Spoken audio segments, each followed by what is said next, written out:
That's Melissa trying to let you into the room. I mute it.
Melissa, just checking in.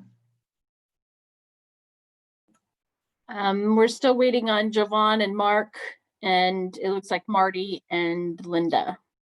Okay. Thank you. No problem.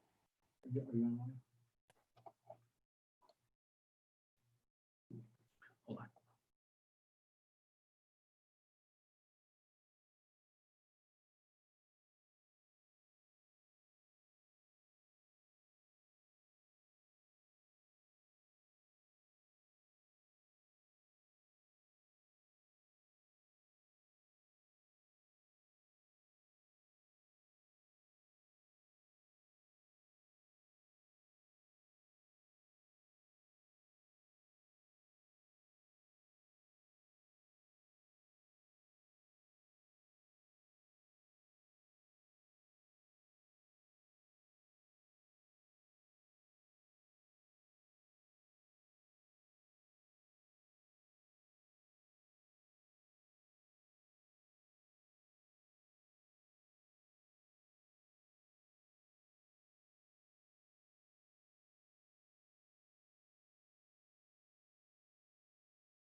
You can barely see me. So much clearer. Thanks.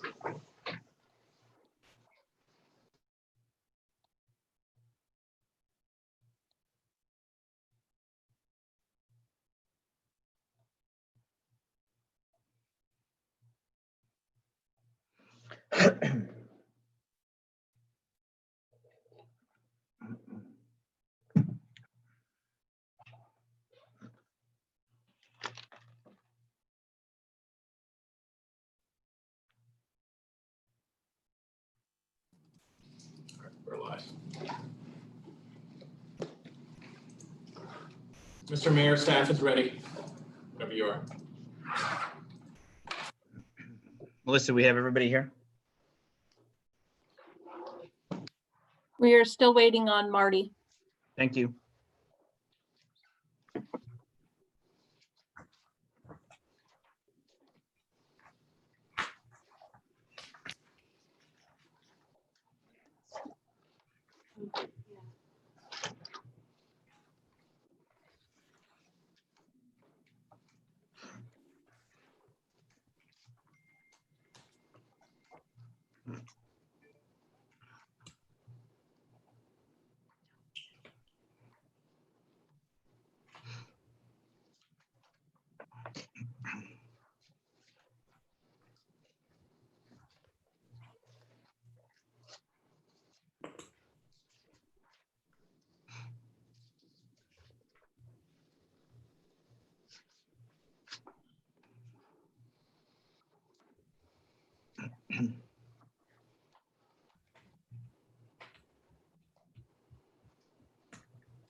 he is.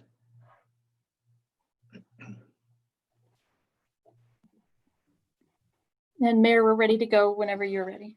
Okay, thank you. We're all here. So why don't we go ahead and you said we're ready to go with Miriam and everybody. So we'll go ahead and begin and welcome everyone. Good evening to the San Bruno City Council meeting of July the 14th, 2020. And if we could please have roll call, Madam Clerk. Councilmember Davis, Here. Councilmember Mason, Here. Councilmember Medina, Here. Vice Mayor Salazar, Here. Mayor Medina. Here, may I ask, please, our Vice Mayor, if he would lead us in the pledge this evening. To the flag. Oh, hold on. All right, there's our flag. I pledge allegiance to the flag flag of the The United States of United America, States of America, to the America, republic for which it stands, one one nation, nation, under under God, God, indivisible, indivisible, with liberty and liberty liberty and justice for all. for all. For all. Thank you. Appreciate that. Okay, let's move on to public comments for items not on the agenda. Individuals will be allowed 3 minutes. It is a council policy to refer matters raised in this forum for staff for investigation and or action where appropriate. The Brown Act prohibits the council from discussing or acting upon any matter not agendized pursuant to state law. Madam Clerk, do we have any public comment? At this time, I'm not seeing any hands raised. I see one hand raised. Nicola Bosco Alvarez. Just one moment while I bring you into the room.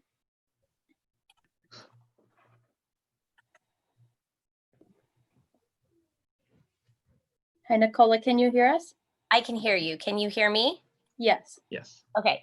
Hi, I am a San Bruno resident. I live on the 900 block of Hensley, and I am just concerned about the homeless encampment that just continues to grow, that is right at the end of the block, in the park, actually. And if there's anything that if the city is doing anything about it, or can you do anything about it?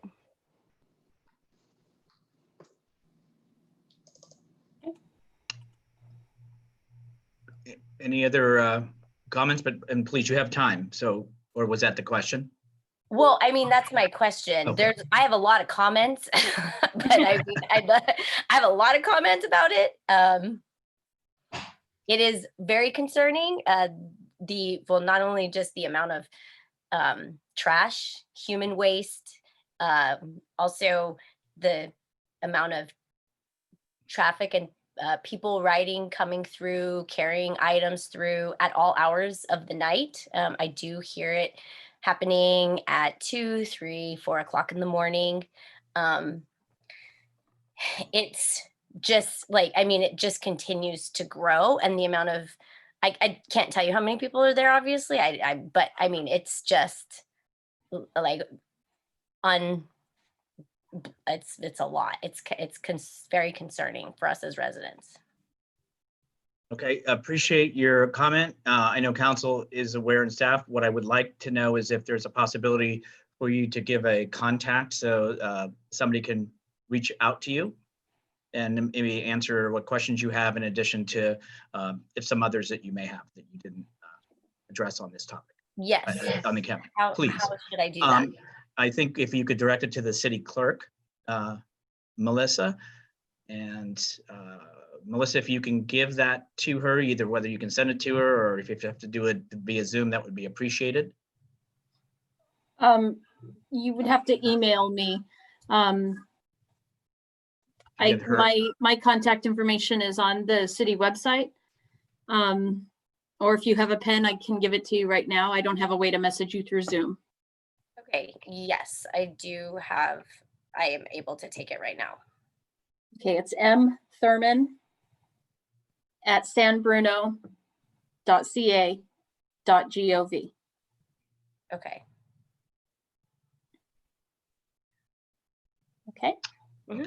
Thank you, Mrs. Alvarez, and thank you, Melissa. We do have another speaker, and if there's anybody else that wishes to speak on an item that's not on the agenda, but please raise your visual hand so that we can get you on the board. Next, please. Okay, next we have Paul Wapinski. I'm trying to get you unmuted, Paul.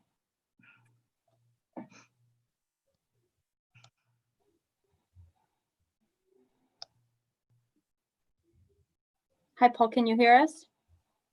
Yeah, you're really scratchy, but Okay, whenever you're can you ready. hear me? We Yeah. hear you perfect. Okay, thank you. I got 3 topics. First, I'd like the city council to have a proclamation proclaiming support for our police, firefighters, and emergency personnel, and that the mayor and the city council will guarantee that 911 calls will be answered to ensure the safety of the citizens and their property. My second topic is I watched the last few meetings on the marijuana proposal for the ballot, and I just can't help but feel empathy for the city manager and the city attorney having to sit through these debates. I mean, how many hours did we spend discussing this issue? I think the council should just have a member make a motion, get a second, and vote on it. And then we can move on to this other stuff that's important. These long, drawn-out discussions just seem to be a waste of time to me. I mean, I know it's the worst thing for a politician is to have to take a vote on a difficult issue, but you guys ran for office and you vote good or bad. My last issue is it kind of piggybacks on what the First Lady was talking about. Every day I go out for my daily workout, and there's numerous vans and trailers and mobile homes parked around different parts of the city, and it appears a lot of them are dumping human waste onto the streets, and it's particularly bad on Cherry where the 380 overpass is. It really smells like it's an outhouse. And I think someone from the city should go around and check for these sanitation violations, because these things haven't moved in a long time. There's a trailer parked under the overpass probably for the last month and a half, and it hasn't been moved. And I wonder if they have the same 72-hour parking limits as vehicles do. Those are my 3 topics, and thank you for listening. Thank you, Paul.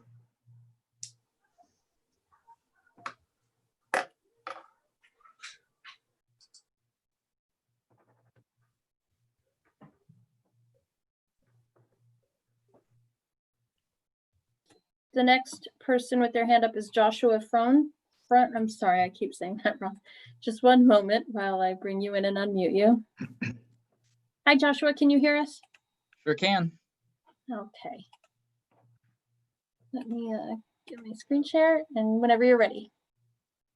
Yeah, so I'm really only calling in to talk about one topic, and I hate that I'm doing this because I realize that this stuff needs to go somewhere. But right out in front of my house, the city has posted a notice that a 5G small cell tower is going to be built.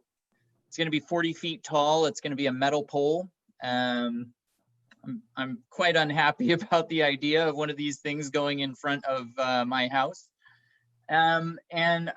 Look, I'm sort of hearing that these cell towers are going in all sorts of places in San Bruno, and nobody that is getting one of these towers near their house is particularly happy about it. So I'd like to understand what we have available to us to negotiate with Verizon on some of these locations. I mean, if the city is just issuing a permit without thinking about location, like, it makes sense to me that you might put these cell phone towers in like business districts, for instance, where you're not impacting people's property values or, you know, the general conditions of a neighborhood. But I don't know what the city has. I don't know how the city negotiated this, how the city's developing permits for it. I called into the permit office already, and I spoke with the very nice person who's managing the project, but she really didn't have a lot of information other than, you know, tough shit. This is the federal law provides for Verizon to kind of do this.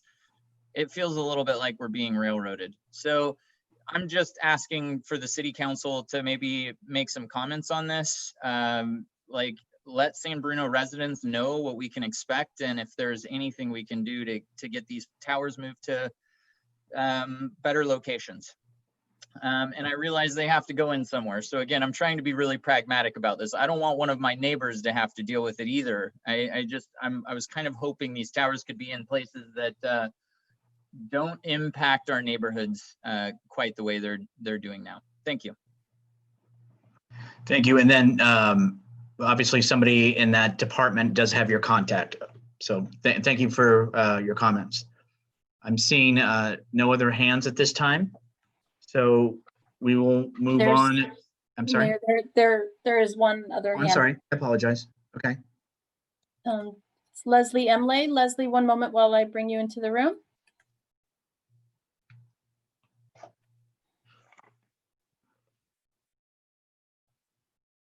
Leslie, I'm trying to unmute you. Hi, Leslie, can you hear us? Yes, can you hear me? Yes. Yes. Okay. Good evening, council members. As you know, I sent out a letter today addressing this issue on the proposed 5G tower that's going to be installed on Santa Lucia. And this has been going on since 2017 through 2019, I believe. And the appeal was won, and I understand we've lost it in a suit by Verizon. But I wanted to know if there is some way that this can be postponed until further study is done. It was just announced tonight that on the BBC News that Great Britain has done a 180-degree turn and will not be using the Huawei 5G communication network in their country. And this coincides with, I believe, the United States is not going to be using this system either. And to date, it was reported that no 5G system in the world can provide the technology service that Huawei can offer. But due to security issues, is there any way that this continuing installation can be stopped or held until we know better as to what type of 5G system is going to be used and how it's going to affect the privacy of our neighborhood, all of our neighborhoods. And as you know, our neighborhood has fought long and hard for this. We were very proud that we won it. And we're terribly disappointed that we're going to have this forced down our throats. So what can you do to stall this out until we can have a better understanding as to what system is going to be used? How is our privacy being affected? And at what date do they plan to install this pole once you and the city have made your arrangements or your agreements with this company, with all the companies? And that's about all my question is. Thank you, Leslie, very much. Can I see one other hand raised?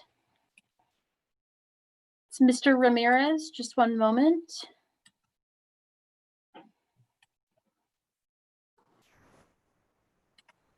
Hi, Mr. Ramirez. Can you hear us? Yeah, can you hear me? Yes, whenever you're ready. Hi, my name is Ismail Ramirez. I live on Hensley Avenue, and I'm just here to talk about the homeless encampment on Forest Lane Park. And I've been in contact with Officer Rogi. He's the contact for the homelessness. Sorry about that. And with Council Member Mason as well. And every day it just seems like this homeless encampment is just getting bigger and bigger. I mean, there's more of a mess around the block. I've seen public urination, intoxication, physical fights. There's one car that's associated to the encampment that just causes a lot of trouble, goes up and down, speeds at upwards to 50 miles an hour. And we have a lot of kids around the neighborhood, and I'm just afraid that one of these days that guy is just gonna cause a big accident, and it's gonna be unfortunate. So I just want to know what are the next steps that police are gonna take, because this is really getting out of hand, and I know a lot of my neighbors are fed up with this as well. And yeah, that's all I wanted to say. I just want to say thank you to the police for keeping us safe, and we really appreciate all the steps you're taking. But we just want to know, what's next, what's going to come. So yeah, thank you. That's it. Thank you, Mr. Ramirez.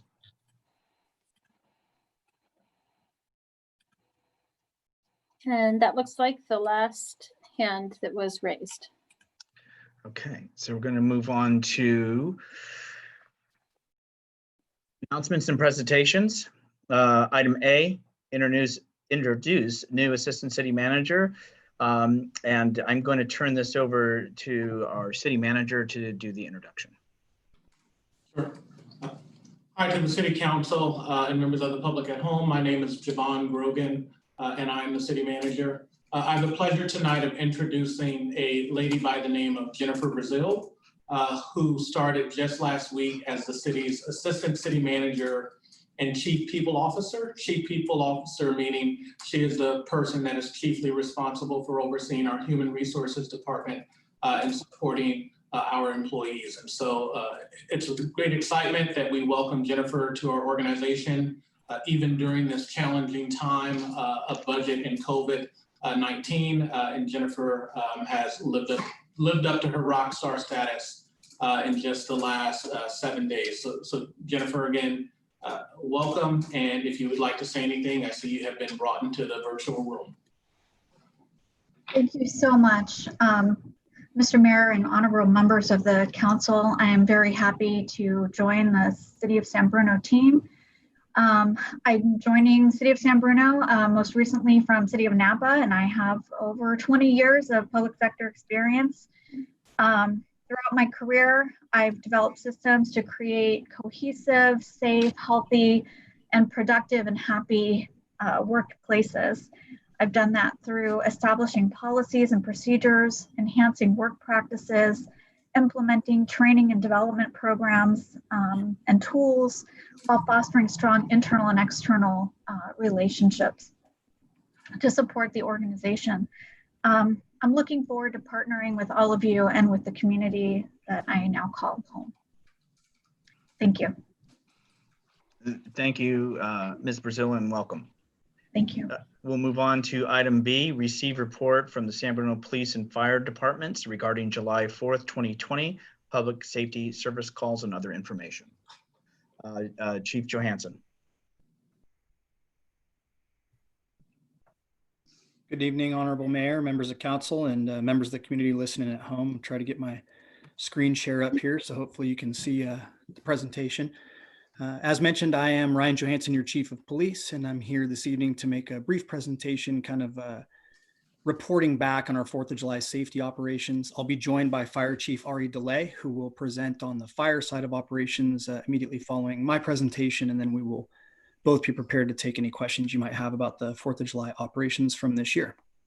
So moving right into it, a little bit on the background of the 4th of July for us, right? The 4th of July presents a number of safety challenges for the police department. Among these is the obvious use of illegal fireworks before, during, and after the 4th of July. And as we'll see through this presentation, we are well aware of the fact that it is the illegal fireworks use is rampant, and we'll talk a little bit about what we do to try and mitigate some of it. However, additionally, we have large unruly gatherings that tend to come with the 4th of July celebration, and this year was no exception, although a little bit different with some of the shelter-in-place orders and COVID-19, which we will talk about. There's also a significant increase in alcohol use, which is problematic for the police department, as dealing with violators, members of the public when they're heavily inebriated is additionally challenging. And then this year we had some additional challenges in conducting enforcement due to COVID-19 and the need to try and keep staff and the public safe while we go about our business. All of this is exacerbated when the 4th falls on a weekend, and it falling on a Saturday is even worse than when it falls on a Sunday. So I'll discuss that a little bit as well, but you'll see some increased numbers this year. I think they can be explained by the fact that more people are home with the shelter in place, and then also the fact that it fell on a Saturday always seems to make things a little bit more difficult for us from a law enforcement standpoint on the 4th of July. Every year we conduct expansive education, prevention, and enforcement operations in an effort to mitigate some of these problems. And we'll talk specifically about what those things include. I did report back to you just a couple of weeks ago about what you could anticipate our operations looking like, and tonight we'll report back on what the results of those things were. It's important to understand that these expansive education, prevention, and enforcement operations are essentially funded by the sale of safe and sane fireworks. And we'll talk about some of the experiences of other county cities with 4th of July in my presentation here tonight. And just know that the extensive enforcement that we conduct is facilitated by the fact that we have a funding source for it. I will come right out and say that I am well aware that all of the things I talk about tonight are not meant to pretend like I think that this stops the rampant illegal fireworks use. I simply want to illustrate that the police department is attempting to do everything it can to make the 4th of July enjoyable for all of our residents and visitors, and that we know that we're not stopping all of the illegal fireworks use that is problematic for folks, but doing everything within our power and trying to improve every single year in how we serve the community in this respect. So I told you I'd talk a little bit about other cities. Let's just discuss what some of the other cities in the county experience on the 4th of July. These are the number of fireworks related calls for service on the 4th of July alone for some other area cities. And San Mateo, you can see at 172. East Palo Alto had 121. South San Francisco had 91. Daly City had 88. And none of these cities allow safe and sane fireworks. I just think this is important to illustrate that even when you don't sell or have safe and sane fireworks, illegal fireworks are a problem on the 4th of July. And to what degree that varies based upon safe and sane sales is to be discussed, certainly. But I think this helps to illustrate that other cities are dealing with similar problems. And also of note is that they do not have the funding source we do for the large scale enforcement operations that we deploy. And we'll talk about some of those costs and how they're covered in my presentation as we move forward. Generally, these cities actually do not respond to fireworks complaints, which is also important to understand. When you do not have the additional enforcement initiatives that we undertake, then their posture is to put out the information that the public calls in about illegal fireworks use as information for patrol units only, and they do not dispatch officers actively to these calls because they lack the resources to do so, which is certainly understandable when you look at these numbers. Now, Pacifica had 191 calls related to fireworks on the 4th of July, and this is the only other San Mateo County city that allows safe and sane fireworks use and sales. They conduct enforcement similar to ours, and they also fund it with fees imposed on the sale of safe and sane fireworks. So they have a similar model to ours. So we'll talk a little bit about the pre-4th of July operations, what we do in preparation. All department personnel, police department personnel are ordered to work the 4th of July. I know this has been talked about year over year, but I think it is worth mentioning again here because it truly is a fairly significant burden that these folks take on. I always mention each year that the 4th of July is my oldest daughter's birthday. She turned 18 this year on the 4th of July. And for the last 15 4th of Julys, I have been at work on her birthday. And so the police department does make a significant sacrifice in an effort to ensure that we are providing the best possible safe environment for our community that we can. We conduct and put together a robust incident action plan in advance. This takes into account data from previous years and attempts to allocate our resources as best we can in order to be effective. This is about a 40-page plan that really spells out how we're going to go about trying to conduct enforcement before, during, and after the 4th of July. We also created a joint fire and police public safety announcement and disseminated this via social media in an effort to kind of educate folks in advance. We conduct safety meetings along with the fire department with all booth operators. So every organization that wants to run a fireworks booth has to go through a safety meeting with PD and fire, discussing not only safety around the booth, but the importance of helping us to mitigate illegal fireworks sales and use through their efforts. That includes educational flyers that we provide to the booths that get placed into every single fireworks sale bag or with every single box that gets purchased, attempting to educate the public about the administrative fines and the consequences of using illegal fireworks within the city. We also put out informational warning notices to all city facilities. We make advanced contact with known violation locations with the police department. So we will go out to locations that were cited the previous year or where we know historically that we have large unruly gatherings traditionally year over year. And we will attempt to contact the residents there and gain some cooperation from them in advance of the 4th to try and mitigate some of the issues before they begin. This year, we really began using data to focus our resource deployment. I think this is largely what is responsible for some of the improved results and will continue to be responsible for improved results year over year. The fact that we now have some aggregate data we can use in order to kind of concentrate where we spend some of our time in an effort to actually generate some results. You'll see when we talk about the timing of call volume, while the 4th of July seems like this really huge event, and it certainly is for PD and fire, the reality is it's about a 3-hour window of time that the most illegal activity is concentrated in. And so the more we can focus our resources where they belong, the more effective we can be in that really brief but somewhat aggressive time frame. We also conduct dedicated firework enforcement details prior to the 4th, because as we all know, the fireworks are not only used on the 4th of July. This year, I think anecdotally, we could certainly all agree that they started even earlier than seems normal. And so we do put out some enforcement details in advance of the 4th. So 4th of July staffing, as I mentioned, all of the department personnel are ordered to work. This includes about 50 staff, officers, dispatchers, clerks, CSOs. It's not just uniformed cops. All these folks are making the sacrifice to be there on the 4th of July in an effort to try to make the holidays safe for you all. 36 sworn and 14 non-sworn assigned to the detail. Many of these folks worked 16 consecutive hours on the 4th of July. Many of these folks started work at 7 a.m., working day shift, and then they stay over until 11 p.m. We do what we can to try and provide as many people as possible to keep things safe. We staff all of our patrol beats as usual. Plus, we have dedicated enforcement units that are deployed specifically for fireworks and illegal fireworks enforcement. Some of the tactics we deploy are marked and unmarked police units. This is important to note because sometimes you may have called in a complaint and you may never see a police officer show up the way you're used to seeing a police officer. This is because not all of the cops that are working that night are driving black and white police cars. We're obviously a little bit more effective in catching some of the violators when we are a little bit more incognito. And so many of the units that are driving around are unmarked. Really, they look like civilian vehicles. We use both uniformed and plainclothes personnel for the same reason. We use bicycles and motorcycles in order to be more mobile through some of the neighborhoods. And we began 2 years ago, we started using undercover surveillance. This has proved to be increasingly effective in the last couple of years. And I think you'll see when we talk about strategies for coming years that expanding our use of undercover surveillance is probably a smart direction for us to move in. Very, very effective. We're also, it's very important to note that the 4th of July is not solely a police department operation. I know that Chief DeLay is going to talk about the fire operations, but there's an entire staff of dedicated fire personnel who come in to work the holiday. There's also parks personnel who come in to help us patrol the parks and keep them from becoming fire hazards and other safety issues. And then the streets department plays a huge role in the massive cleanup effort that has to occur after the 4th. So my hat is off to all of them for their sacrifice as well. This is not something the police department undertakes on its own. So calls for service, data. We handled about 276 calls for service on the 4th of July this year. This is a lot of calls for a department our size. The peak activity period was between 8:30 p.m. and 11:30 p.m. And during that time frame, we handled about 177 of those 276 calls concentrated in a 3-hour timeline.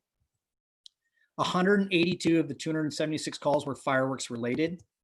This is a significant increase from the 147 that we had last year, but it's actually not very many more than what we had the year before at 173 in 2018. So not a huge outlier.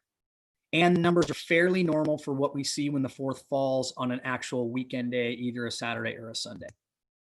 Most of these reports and calls we're getting still tend to be really quite vague and only marginally workable from a police standpoint. And I'll talk a bit about the process that we have to engage in order to conduct this enforcement. But suffice it to say that when we get reports, folks that are doing the best they can to contribute to safety, but they're calling in and telling us a general area where there's aerial fireworks, or they're hearing loud booms and explosions, this is not really information that's terribly helpful to the police department, to be quite frank. We see them, we know them. Finding out where these things are occurring is not the challenge. It's putting together the probable cause needed to make an actual, to issue an actual citation that is a challenge. And we'll talk a bit more about that as we continue on. Again, the officers have to actually on-view violations in order to issue a citation. This means that the officer has to specifically see exactly who commits what violation themselves. It's not enough to be told by someone else or even to see video. I'll expand a bit on that in a moment.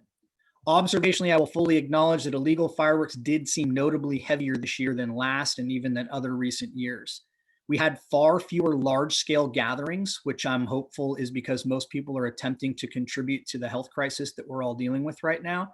But the reality is what this did is it really just kind of spread out the violations. Instead of having a handful of really big parties, we had a whole bunch of really small ones. And this kind of spread the violations around and probably made it seem and feel and sound even worse than it might have been. So let's talk about enforcement.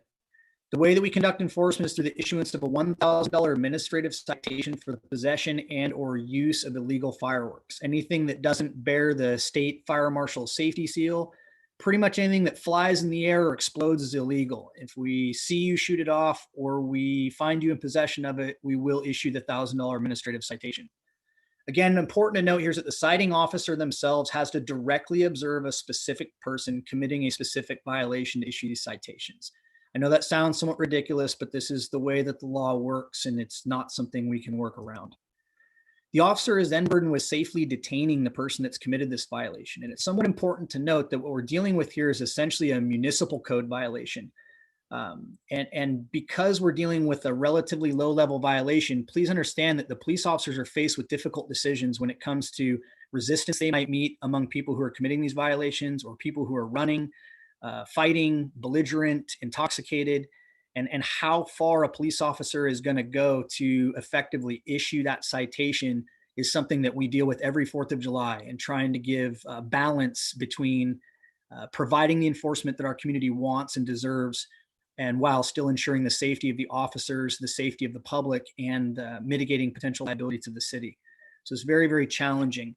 I'll paint a little bit of a picture here for what this looks like. Essentially, we're driving around, riding around on bikes, walking around on foot, and we're observing the same violations that the community is.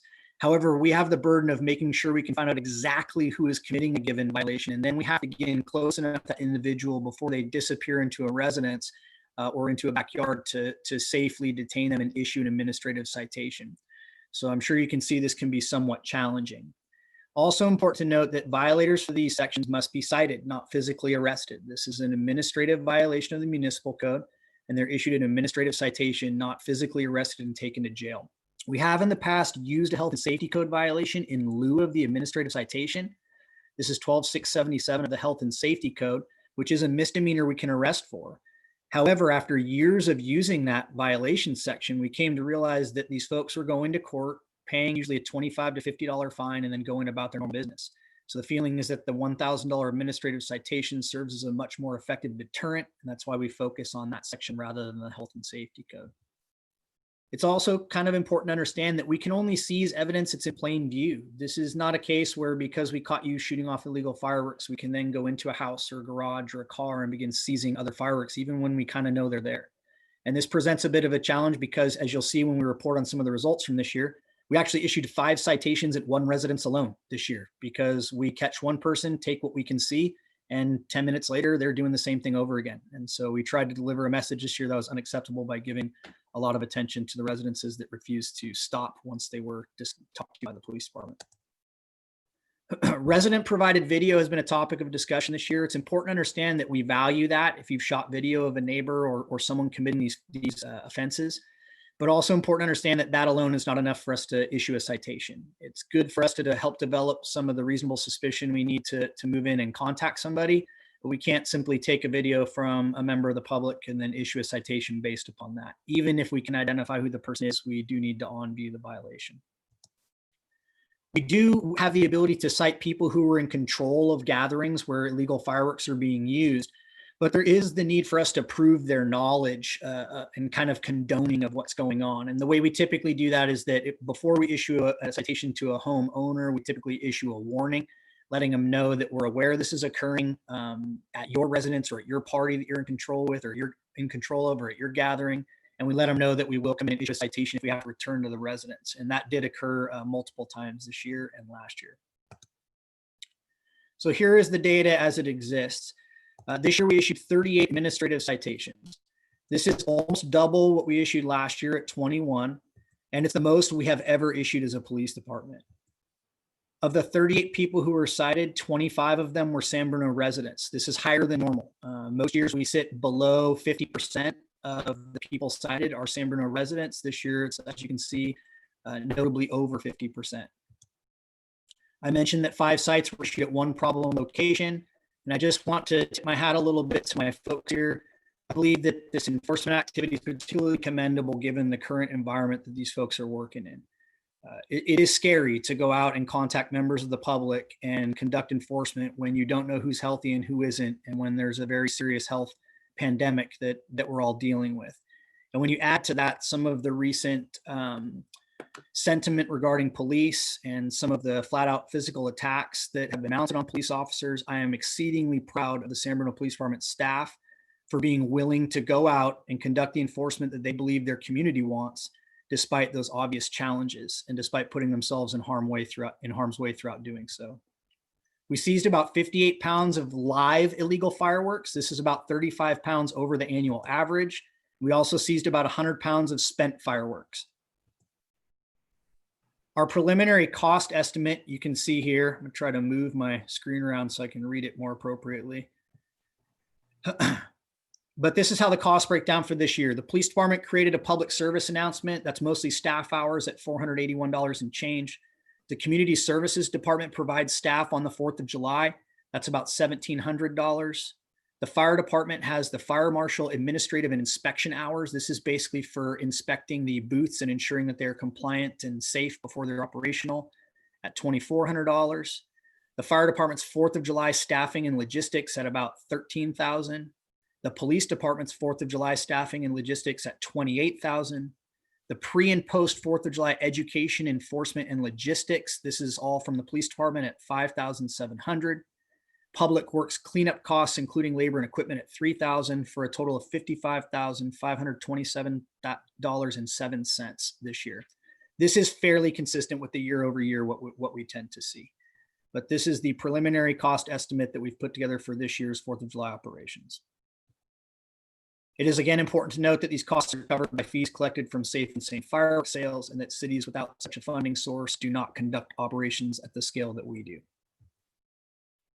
So every year we conduct an annual debrief to go through what we did, what worked, what didn't work, what we want to change for the following year. And I'll share some of those findings with you now. We're still in the debriefing process from this year, but we do have some findings. We focus mostly on enhancing what works well. And as I mentioned earlier, we want to increase the use of our undercover surveillance units. This essentially puts undercover officers in plain clothes, walking the streets and directing in units to issue citations via cell phone. They can blend in more easily with the crowd, and they can observe specific violators, and it makes it a little bit easier for us to conduct enforcement. We want to continue expanding use of the responsible party clause. This is where I said that we can issue a citation to someone who's in control of a gathering or a homeowner. I think that it sends a pretty powerful message that if you're having a party, it is your responsibility to ensure that these things are not occurring at it. We will begin conducting buy-bust operations a little bit earlier next year. This is where we set up to purchase illegal fireworks with a police officer in order to take some inventory off the street and convey that they're not welcome in San Bruno. But I think that we learned this year we need to start those a little bit earlier in the year in order for them to be effective. We'll increase our use of unmarked vehicles and decrease the use of marked units because they just stick out like a sore thumb. Expand our bike and foot patrols. Increase our use of data to direct our resources, which I already kind of spoke to earlier. We'll also focus on reducing or eliminating what's ineffective. And the only thing we've identified there, I already mentioned, which is that limiting our response to calls without specific locations and or suspect information. So those generic calls of, in this vicinity, I'm seeing aerial fireworks. It really kind of is a waste of our resources to go respond out to that when we're probably more effective continuing to work the enforcement that the officers are already working on the street and trying to issue citations. And then we will be considering some other enhancements. Some of those things being considered as a return to the use of outside agency assistance in our details. Years ago, we used to bring other agencies into the city to assist with our operations in order to expand staffing. We did run into a number of issues with that, not the least of which is that those folks are a little less vested in the safety in our city just because they don't work for San Bruno. Additionally is the fact that not all other agencies, not to be disparaging at all, but not all other agencies conduct business the same way that San Bruno PD does. And we like the way we do business. I think our community values it and we want to protect that. But we will consider it. And then we'll also be evaluating some new observation technologies, their legality and their effectiveness for 4th of July fireworks enforcement. So that concludes my portion of the presentation, and I will turn it over to Chief Ari DeLay to talk about the fire operations. Chief? Great. Can everyone hear me okay? You're echoing, Chief. Give me just a moment. Okay, are we good now? You're good. Great. Good evening, Honorable Mayor, members of the council. Ari DeLay, your fire chief. Here today, this evening, to give you a brief overview of the fire department's operations for this year's 4th of July celebrations and events. If we can move on, Chief Johansson, with the next slide. So the 4th of July staffing for the San Bruno Fire Department. Day to day, we staff 2 ALS engine companies, 1 ALS ladder truck, and 1 battalion chief in the city, typically daily. So for the 4th of July festivities, we staffed 1 additional ALS engine company. We staffed all of our fire prevention folks were on duty as extra personnel that day, and myself as the fire chief was there as well. If we can move on there, Chief. So to review some of our calls for service, the San Bruno Fire Department handled 24 calls for service on the 4th of July itself. And very similar to the police, our peak activity was between 9:30 and 1:30 a.m., with about half of our calls for service during this 4-hour period alone at a total of 13. And 25% of our calls that day were fire related for a total of 6. The chart up on the screen is just a brief breakdown. We've noticed that there is an increase in fire-related calls during the weekend leading up to the 4th of July. And as you'll see, the period from June 6th through the 14th, we had 1 fire-related call and a total of 64 calls in the city. June 15th through 21st, no fire-related calls, which was fortunate, but a total of 72 calls for service in the city. And then the period from the 22nd through the 28th, we had 9 fire-related calls for a total of 75 here in the city. And then that period that covers the 4th of July, the 29th through July 5th, we had a total of 13 fire-related calls and a total of 88 calls for service in the city. Some of the enforcement efforts, the fire department, we typically respond obviously to emergency calls, but we also provide patrols to patrol throughout the city. All of our engine companies, ladder trucks, battalion chiefs, fire prevention staff, and myself were out patrolling that evening, specifically during the height of the activity. And I wanted to bring your attention to the picture that you see. This was taken from my vehicle, and it's something that I wanted to share with the council and the importance of those patrols. If you look in the picture, this is the intersection of San Bruno Avenue and El Camino Real. Our fire prevention staff who was out patrolling noticed some flames off in the distance, initiated a response from the fire department and went to provide initial suppression efforts. We had an outside receptacle at a business right there at the intersection of San Bruno Avenue and El Camino. And those 2 trash receptacles were fully involved with fire, and we had a lot of brush that caught fire, and the flames were, as you can see, over the height of the roof of the building.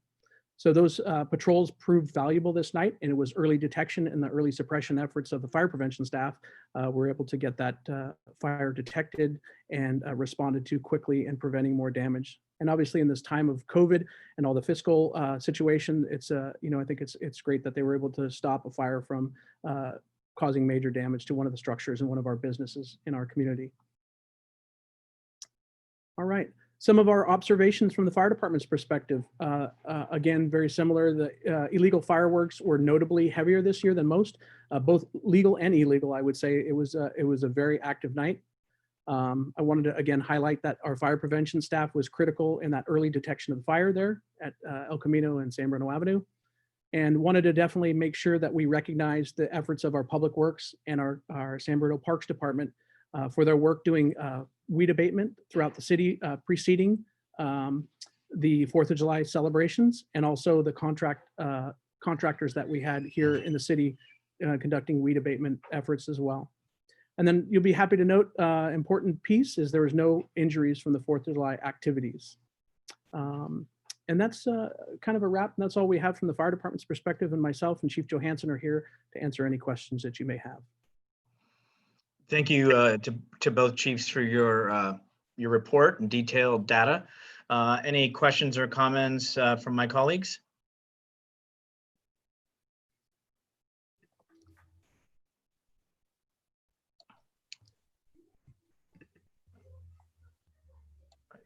We have. I think Laura was showing her hand. Okay, I see a hand, but I didn't see it's not attached to anybody, but thank you. Laura, Councilmember Davis. Thank you so much. I was actually trying to find the raise the hand and I couldn't find it. So all I can do is raise my hand. So I actually had so thank you. Great presentations, a lot of details. I really do appreciate everything that public safety does. And, I know what it's like to have your spouse not be home on special occasions, and to know that every year, regardless of what you've got going on, the 4th of July, you're out there working and really defending our city and making sure that our residents stay safe. As many residents know and experienced, what a horrible few weeks leading up to the 4th of July. Just so many times the illegal fireworks going off. And I realize how challenging that is, because even when we're here and we see it go off above us. We have no idea where it came from, even though it feels like it's in my backyard. So thank you for all that. I do have a question I just wanted to ask about the police Chief Johansson. You commented on if I'm throwing a party that I can get cited for having some, even though, and I guess I wanted to know, even if you didn't see anything at my property, actually see somebody light it, because you know that group of 50 people over at that house, that party, is actually shooting off illegal fireworks. Could you cite them? And kind of want to know a little bit more about that. Yeah, the short answer to your question, Councilmember Davis, is yes. If the officer has the cause to believe that the fireworks are coming from that gathering, that party, that residence, then we do have the authority to issue a citation to the person that we deem to be responsible for that party. Usually this will be the homeowner or the renter, the person that is kind of in control. As I mentioned, we will always issue a warning in advance to that homeowner saying, look, we know the fireworks are associated with your residence. Oftentimes this is because they're occurring in backyards or somewhere that we don't readily want to go. And we tell them, we're not going to tolerate it all night just because you're in your backyard. If we have to come back out and we see the same thing, we're going to issue you a citation, regardless of whether you're the one that lit the firework or not. Yeah, that's good, because I can't even imagine how you guys can actually physically see somebody lighting a fireworks, how complicated that is with crowds and people and the darkness. So I think we need to publicize that information and get it out there so we really can discourage the use of illegal fireworks. So thank you. Council Member Mason. Hi, I just wanted to thank everyone. We had our family out doing some of our safe and sane fireworks, and we had a number of police cars come by, very respectful of the street and the people who were on it. And I also wanted to make sure I thanked the fire department. You know, every year people do these illegal fireworks, and we're out checking to make sure that our roofs don't catch on fire. So it's really nice because we just saw so much, there was so much, not just transparency, but you really felt that there was a presence by both the fire and police on the 4th of July. And I just want to say it's really very much appreciated. Thank you. Thank you. Any other questions from council at this time? Okay, I'm sorry, Vice Mayor Salazar. I was just going to add my thanks as well to both of the chiefs and your staffs for all the extra work that you guys put in. So you guys did a great job. Sounds like we got through unscathed, but it was they're definitely all the efforts that you guys put in ahead of time and all the work that you guys put into it. So much appreciated. So pass along our thanks. Thank you. Councilmember Medina. Yes, I want to join that the group of letting you guys know how much appreciated your work is, being away from your families, and not being able to kind of enjoy a special event. So thank you. I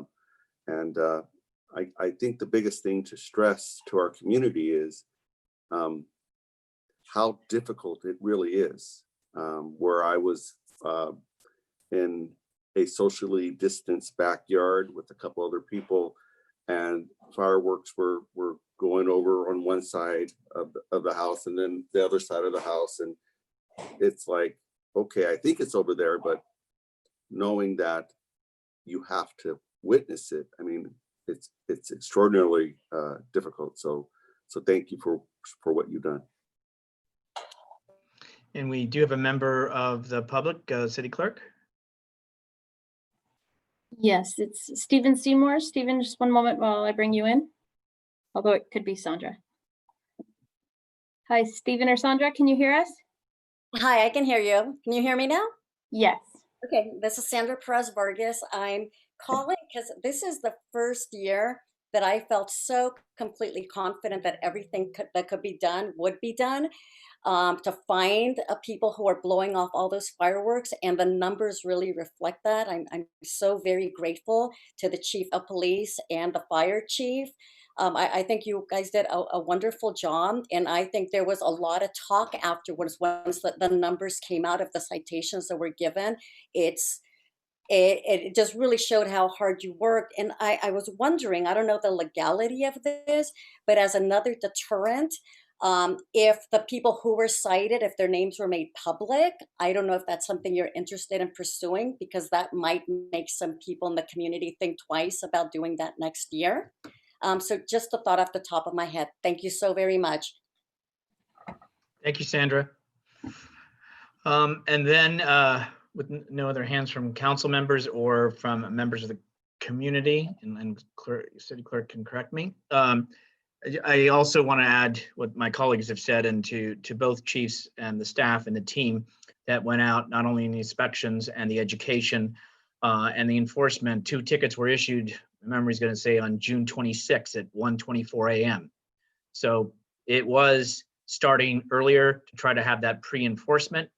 And of course, I can tell you personally that in speaking to electeds or mayors from Daly City, South City, San Mateo, Belmont, they also experienced challenges with the illegals from prior to June 28th, which was the first time Safe and Sane were allowed to be sold in San Bruno. And I did speak to Pacifica. They do Safe and Sane, but all communities seem to be having this challenge and this increase to that. So I just want to thank you both again. And it is something, thanks to the sale of the fireworks, we're allowed to have additional staffing. The debate of whether we should have it Safe and Sane or not, but that staffing allows us to do these things and have that enforcement, where in other communities, as I've heard, it's regular staffing for the most part. And so they can't triage it at some point. They just try to keep it contained. So, and it is, as other of my colleagues have said, it is giving up of your time and from your family and friends and loved ones. And so thank you, and please convey back to your departments. And that means Public Works, that means Community Service, that means all those folks who made a difference and who were there on the 4th of July for the residents of San Bruno. So thank you. All right, now we will move on to item C. We're going to be presenting we'll call it a acknowledgement and appreciation, a proclamation, a recognition to a retiring battalion chief, Mike Kennedy. Mike Kennedy, who is here, when I say here, he's not here physically, he's in the EOC. Can we bring that screen up, please? There he is. And abiding by all rules, as you can see, right? So what I wanted to say to our battalion chief, he looks a little more relaxed because he is retired at this point. Mr. Kennedy is going to be departing the great state of California for another venture in life, another chapter. And so he leaves very shortly. So this was an opportunity with COVID when he had his retirement and did that. Obviously, there was not an opportunity to acknowledge or say thank you in any capacity. And this is it, because in a couple of weeks, he's gone, shall we say. With Battalion Chief Kennedy, I've known for some years, and he's been with our department and working for the residents of San Bruno for 26 years. He's been a firefighter, a mechanic, a captain, a battalion chief. He also was asked in a transition between the retiring Chief Presta and the bringing on of Chief DeLay to step in and be the interim fire chief, as well as to help Ari get up to speed and find out where he could find everything and come over to City Hall. You know, there's a side of Mike, now that you're not a battalion chief, I can say first names, Mike, that to know him is quite a bit. And he has a mask on today, but he is not a shy man. He is not a quiet man, but he does like to have fun. He likes to dish it out and have fun, but also a character trait of his is he's able to kind of take the fun when it comes back to him. And not everybody can do it both ways, but he has that knack. I think based on his large family, he's tried to bring family element, laughter, and tried to make it a little more enjoyable. But he also has done a lot of serious stuff. The 2 apparatus over at 51, the truck and the engine, are through him facilitating that. And that was, and I remember he's very proud of the $80,000 it saved to purchase those 2 apparatuses at the same time. And to know that he knows when to do stuff. He had former Mayor Jim Ruane sign the final PO as the mayor had initiated the acceptance of these two, which I thought was just timing of Mike to make sure that he had everything taken care of and had the mayor sign it, so there should be no questions. It also was tradition, unbeknownst to me, that truck was actually pushed in to the station. And that is a tradition that goes back to when it's horse and carriage. Well, it's been a long time since there. And so to keep tradition, they did push that apparatus into the bay to welcome it to Station 51 and into San Bruno. And another, Mike has been here through a lot of situations that we've had in the city. 2010, the explosion, of course, you were here. I remember, because it's a very sobering moment, when you and I, former Mayor Ruane, and a couple firefighters attended the first funeral service for two of the victims that were killed. And that is a sobering thing when you have to stand in front of a church and as asked and greet the deceased, the caskets and the family. And I truly know from being with you in many occasions that you have a deep devotion and a deep dedication to this city and to this department and to its community. I also know there's a side of you that, for those that may not know, since Mike's been retired, he's come back to help the city in interviews twice, which is very noble and we appreciate that. One in a Sears Sucker suit with a bow tie, I guess getting ready for his new adventure. And also the best one was the kilt that he wore to interviews for potential promotional folks here in our department. So, Mr. Kennedy, may I say, on behalf of the council, on behalf of myself, on behalf of a truly appreciative community and its residents, you have never, in my mind, in the years that you've been here that I've known you, never once have I ever questioned or doubt your character, your frankness, and your passion for anything more than what it is, a true deep commitment to the fire department, to this community, and its residents. So I personally wish you all the best and safe travels to your new home and the next chapter in your life. Mr. Kennedy, would you like to say anything? Thank you very much, Mr. Mayor, Council, and City Manager Grogan. I appreciate this greatly.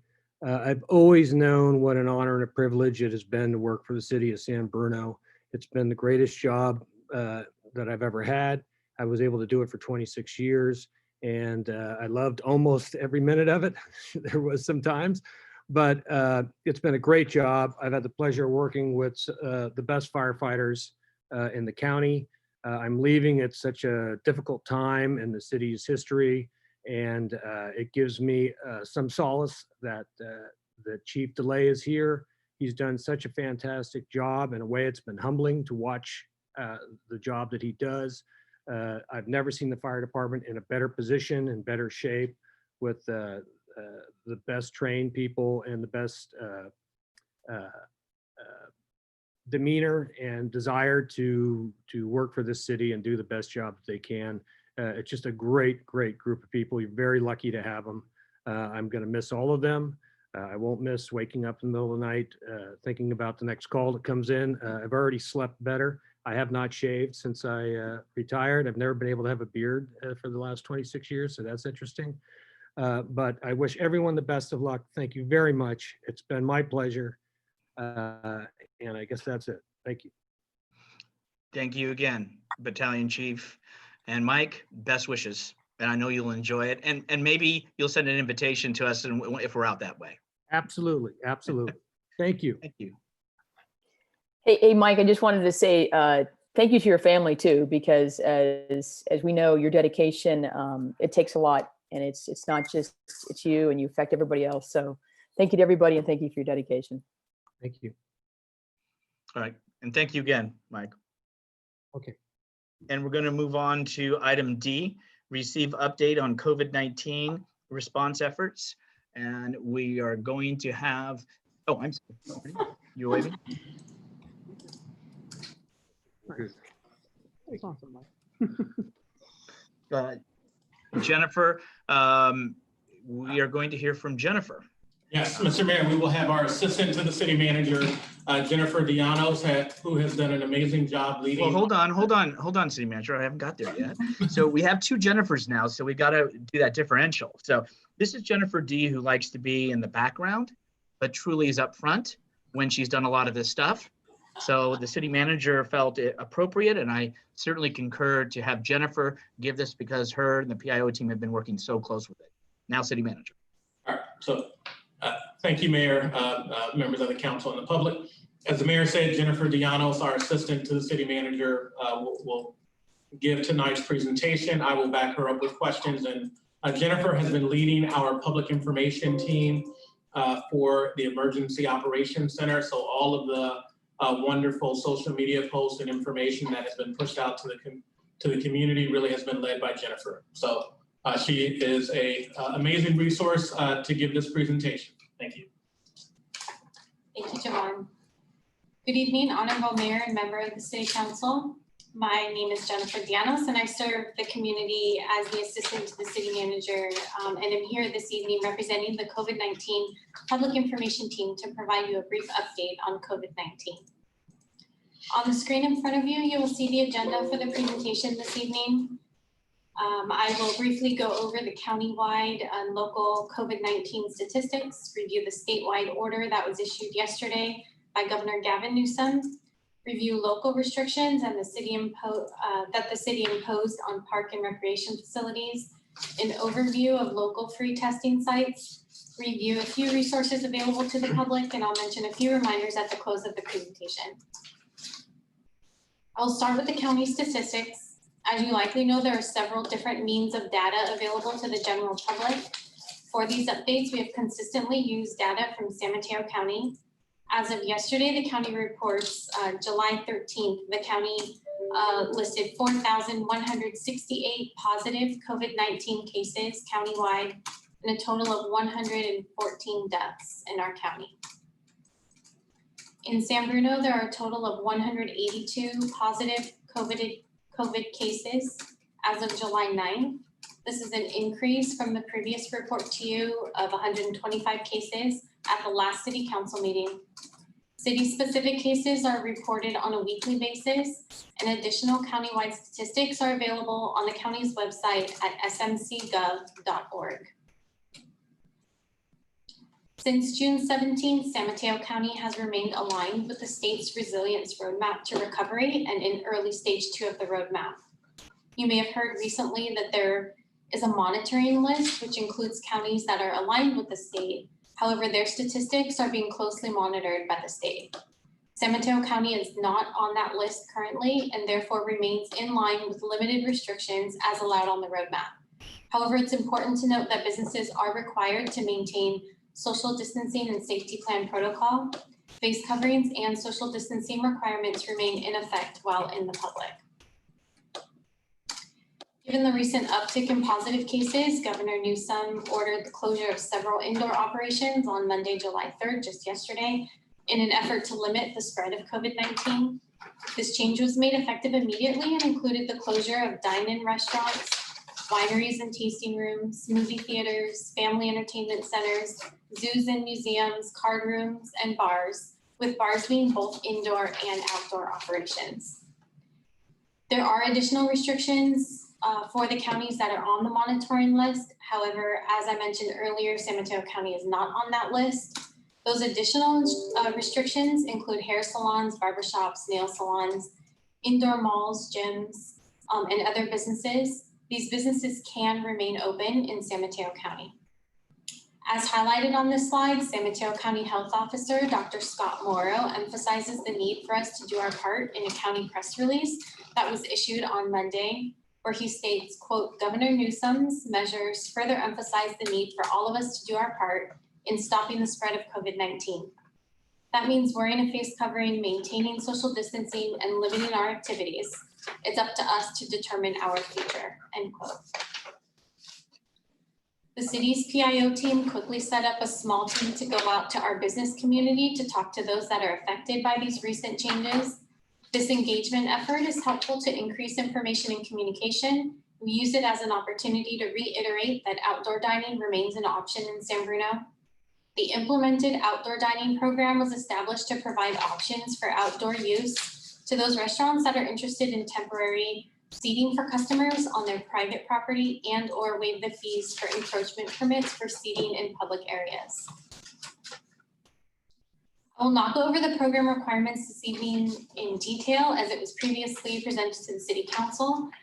However, business owners that are interested in outdoor dining should be referred to our building division or public works department for information. The numbers are on the screen and will be posted to the city's website in this presentation, as well as on the homepage at sanbruno.ca.gov. Simultaneously, the city is working to balance our residents' needs for recreation and exercise and the precautions and facility closures. Over the last weeks, the San Bruno Community Services Department has seen a steady increase in requests from the public to reopen park amenities. At this time, there are some modifications and ease of restrictions that have been authorized effective tomorrow, Wednesday, July 15th, with social distancing and face covering requirements remaining in effect. Appropriate signage and sanitation schedules will be closely monitored by city staff. The first is the reopening of the dog park located on Commodore Drive. Most public restrooms will reopen. That includes 4 out of 5 of our public restrooms, being at Lions Field, Grundy Park, Commodore Park, the lower portion of City Park. The restrooms located in the upper portion of City Park will remain closed at this time. Tennis courts will reopen at City Park. They will be restricted to same household play and made available on a first come, first served basis. That stands the same for basketball courts, which are at Bayshore Circle, Catalpa Park, Earl Glenview Park, Forest Lane Park, Grundy, and Pacific Heights Park, also restricted to same household play. Baseball, softball, soccer fields are accessible to the public. However, group and any type of team play are prohibited and again restricted to same household play. It is important to note that all other closures remain in effect, including group or team play on athletic fields, play structures, picnic sites, drinking fountains, and indoor recreation facilities. These closures are reassessed each week. Over the next few slides, I'll briefly go over resources that are available to our community, and I'll start with free COVID-19 testing here in San Bruno. There were 2 recent testing sites in our community held on July 1st and July 8th, where over 500 locals were tested on each of the 2 testing dates. There are 2 additional testing dates currently available in San Bruno, those being July 29th and August 5th at 975 Sneak Lane. Registration fills quickly, and in case one does not get to register for San Bruno, there are several other testing sites in neighboring agencies as listed here on the slide. The schedule does vary from week to week, and so it's important to visit the website to see when and where the testing will be held. But in order to test, residents are required to register and can do so at projectbaseline.com/COVID-19 or by visiting the county website on this slide, which offers a link to the registration. The next resource I will highlight this evening is the Small Business Assistance and Recovery Program. This program is offered to local small businesses and offers a wide variety of training and online tools to work through the recovery process and aftermath of COVID-19 economic impacts to small businesses. The program includes opportunities to meet with business and marketing experts, receive one-on-one business advising, and an introduction to online tools and resources, all in an effort to assist with reopening and business strategies. At this time, there are over 40 businesses that have applied to participate in this program, and this is above and beyond the other resources and grant funding opportunities that are available through San Mateo County Strong and SAMCETA. This program is offered through the Bay Area Entrepreneur Center located on San Mateo Avenue. And as you can see by the sponsors of the program listed at the bottom of the slide, this is truly a community effort to support our local businesses.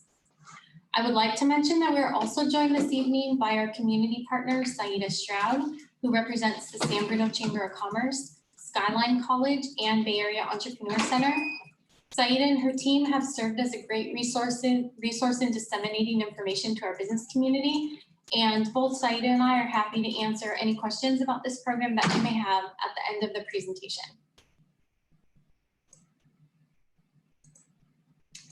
Next is an opportunity through the county that is available to residents who are impacted economically by COVID-19 and are not eligible for state or federal assistance due to immigration status. This resource is available through San Mateo County Immigrant Relief Fund. The fund was established through a variety of private donors as well as our county's Measure K funds. There are eligibility requirements to participate in the program, and that's being ineligible to receive any stimulus funding from the federal government, an income earned of less than $99,000 or a total household income of $198,000 for the calendar year 2019, and experience of an income disruption due to COVID-19. The program details and pre-application process are available on the county's website, or you can directly link to the program by accessing the website on this slide, and that's missionassetfund.org/immigrant-families-grant. As I near the end of my presentation, I will close out this evening with 2 reminders. The first reminder being to help hold the line and prevent the spread of COVID-19. Please remember to wear your face covering and social distance and do your part to limit the spike of COVID-19 for our community, our neighbors, friends, our families, and just for one another.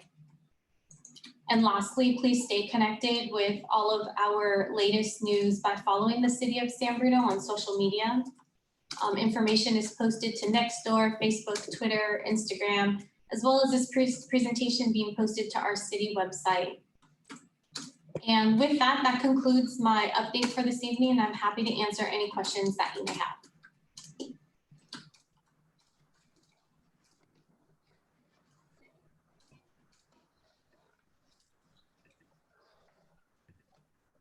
Is Saida going to speak?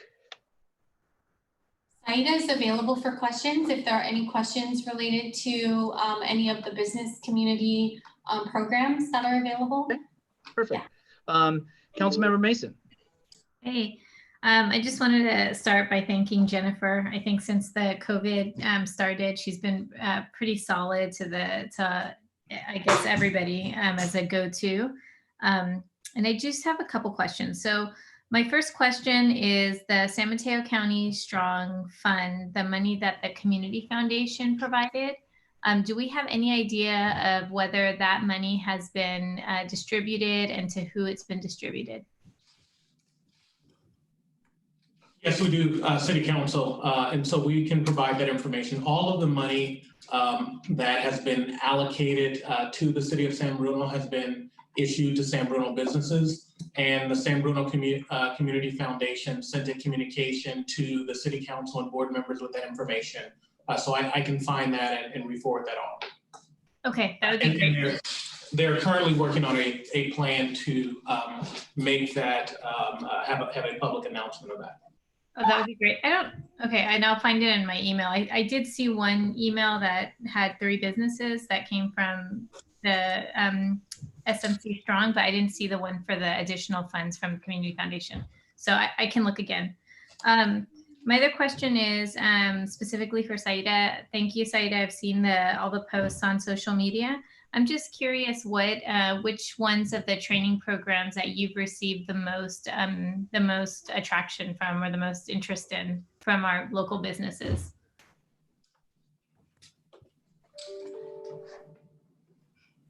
I don't know if she's on.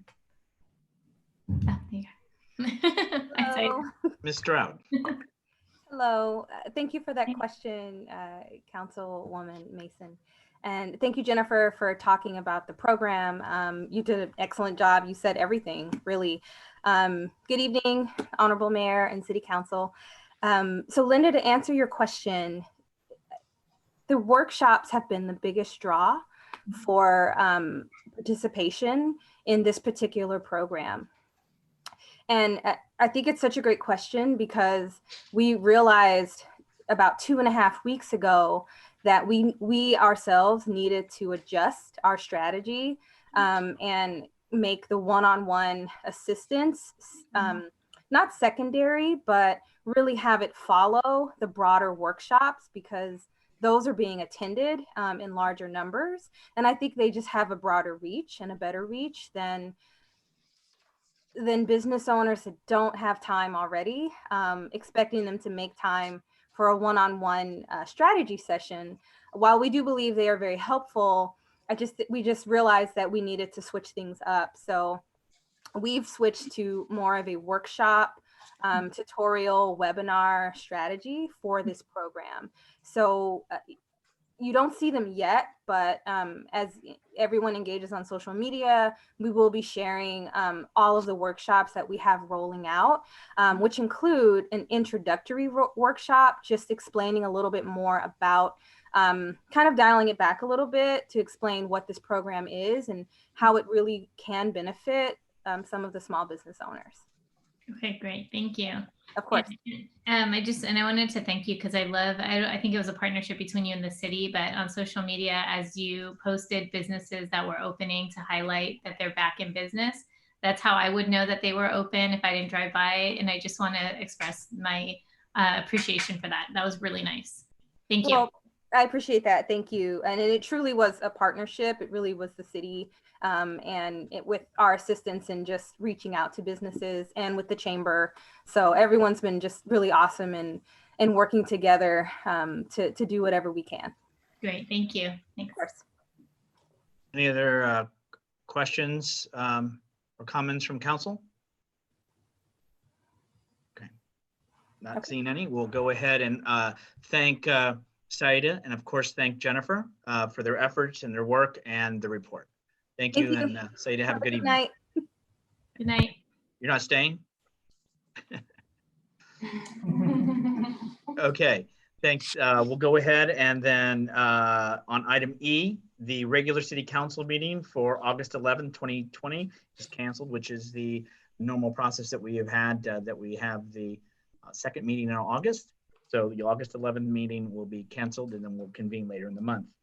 Moving on to item 5, consent calendar. All items are considered routine or implementation and from earlier council action and may be enacted on one motion.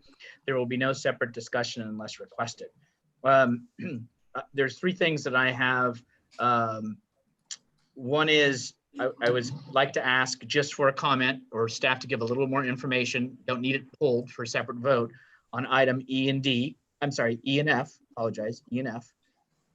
And then for Michael, the vice mayor, I know on item D, we're gonna have to take that separate because he's recused from that. And so we'll have to go through that process. So is there anybody else who wants to pull or add anything?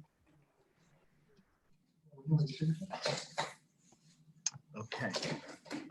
Councilman Mason. Yeah, I just have a question about A and B. I don't think it has to be pulled, but I just have a question. Beautiful. And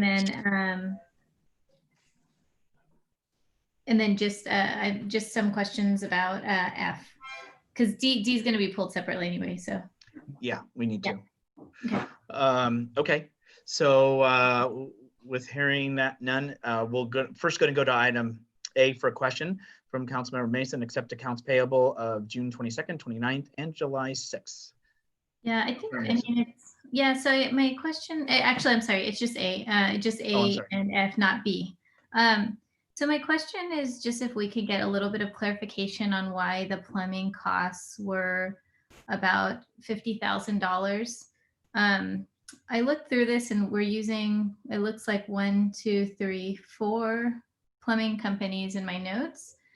And these are in the months that we've been in shelter in place, and facilities have been closed, and we're just in such a deficit. I'm not understanding why the cost is so high.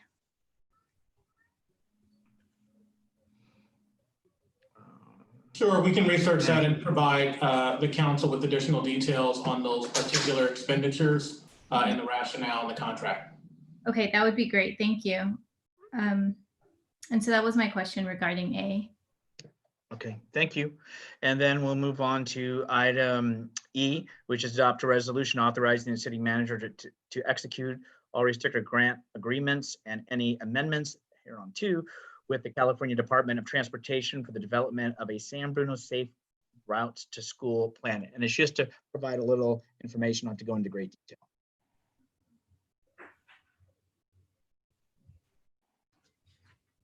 Sure. So Public Works Director Jimmy Tan is on the line, so I will ask for him to be brought in the room, and I will give a quick, he's here, so I will not do that. I'll let him do it. Yes, I am here. Actually, sorry about that. I was in the other waiting room. Good evening, Honorable Mayor, members of the City Council, Public Works Director Jimmy Tan. Regards to this Safe Road to School plan, back in October of 2019, the city submitted an application to Caltrans requesting about $250,000 in grant funding through the Sustainable Transportation Planning Grant to develop this plan. And this plan is to help, identify measures, to support the community for safe, walking and biking for all the students and their families around the neighborhood. So some of the recommendations that we will be looking at, as part of the plan includes like traffic calming measures and improvements to pedestrian and infrastructures. And we'll also be having a technical advisory committee on board with stakeholders, from the schools and as well as the community to develop this plan. So right now, again, it's great. It was a competitive grant application. So, it's great that the city was able to get this about $250,000 in funding to develop this, and that we're anticipating this plan to start sometime in fall of 2020. And there is a matching fund that's required, about a little over 11% matching, so about $32,000 worth, which will be coming out of Measure A funds. Okay, thank you. Did anybody, Councilmember Medina? Yes, thank you. Thank you and congratulations. That's a nice haul. Does this grant have anything to do with how staff were out at Bel Air and met with the Safe to School program personnel out there? Correct. That's part of it. I think that this will actually not only look at the Bel Air school, but we'll be looking at other schools within the community as well. Okay, great. Thank you very much. Good work. Thank you. Through the mayor, but Councilmember Mason, sorry, I apologize. Looking at the other screen. Just a quick question. When does I may have just missed it. When does the grant expire? I believe it's 2023. Okay, great. Thank you. Yeah, I don't have the exact date, but the year is 2023. Okay, thank you. Thank you. Okay, we're gonna thank you, Director Tan. Appreciate your time. We're gonna move on to item F, adopt a resolution authorizing the city manager to execute an agreement with the California Conservation Corps, known as the CCC, for defensible space clearance and fire mitigation activities in Crestmore Canyon in the amount of $608,024, subject to court approval. And city manager. As we bring in the fire chief, the council will remember in November of 2019, we were successful in converting the remaining community service hours that PG&E needed to perform to a financial contribution in the amount of $3 million to fund a Crestmore Canyon fire mitigation project. That $3 million has been deposited with the court as a trustee. And we are in the process of both developing a plan to submit to the court for the full expenditure of those funds, as well as conducting the CEQA analysis for that project. What is before you is a agreement with the California Conservation Corps to expend $600,000 of funds for direct fire mitigation in the county, in the canyon, that will ultimately be paid for by that $3 million. So with that, I've asked the fire chief to give a more detailed explanation, and I believe he has a PowerPoint ready to go. Chief Delay. Okay, give me just one moment here. Just want to share my screen here.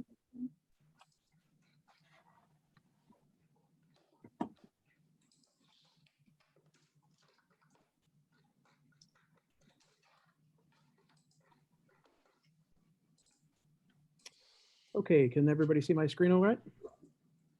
Great. Honorable Mayor, members of the City Council, Ari DeLay, your fire chief. I'm here to give you a brief update on the Crestmore Canyon wildfire mitigation project, as our city manager has alluded to. On the phone, I do have available for us Janet Wolgamuth for the California Conservation Corps, who's the conservation supervisor as well, in case we have any follow-up questions with her. But I'll move through the presentation here this evening and give you that brief update. So our objective tonight is to receive an update on the mitigation project itself, and then eventually adopt a resolution authorizing the city manager to execute the agreement with the California Conservation Corps to provide that defensible space clearance and fire mitigation activities in Crestmore Canyon in the amount of $608,000 and $608,024, again, subject to court approval. The agenda is also to provide some background on Crestmore Canyon itself. Talk about some of the recent actions that we've taken to mitigate and address the wildfire issues in Crestmore Canyon itself. Talk about the California Conservation Corps' contract, and then talk about the request to Judge Alsup in regards to those Conservation Corps, and then ultimately, hopefully, take action by the City Council, and then provide any questions, for you this evening as well. So if you can see before you, this is Crestmore Canyon. It's kind of, a wild portion of the community, which has a significant amount of vegetation in it. And over the years, this large open space totaling 76.6 acres area that contains some native species, most Monterey and mostly native trees. In close proximity to our roadways throughout San Bruno, right adjacent to Sneath Lane on the north, Highway 35 to the west, and San Bruno Avenue to the south, and 280 to the east. Two different neighborhoods surround Crestmore Canyon, Wood and Crestmore neighborhoods, and the Crestmore Canyon itself is within a quarter mile to the west of the open space, of Sweeney Ridge, which is a federal responsibility area in the National Park Service and Golden Gate National Recreation. The Crestmore Canyon is specifically unique, obviously, to the city of San Bruno. It was directly adjacent to the San Bruno gas pipeline explosion. And an important piece of that emergency that took place was the spread of the fire into Crestmore Canyon the evening of the fire itself. So some recent actions that we've taken to mitigate and address some of the fire concerns within Crestmore Canyon. Back in 2018 and 2019 fiscal year, we received a grant for $15,000 from the California Fire Foundation to conduct some brush clearing and improve access into Crestmore Canyon and the fire road that comes off of Engvall.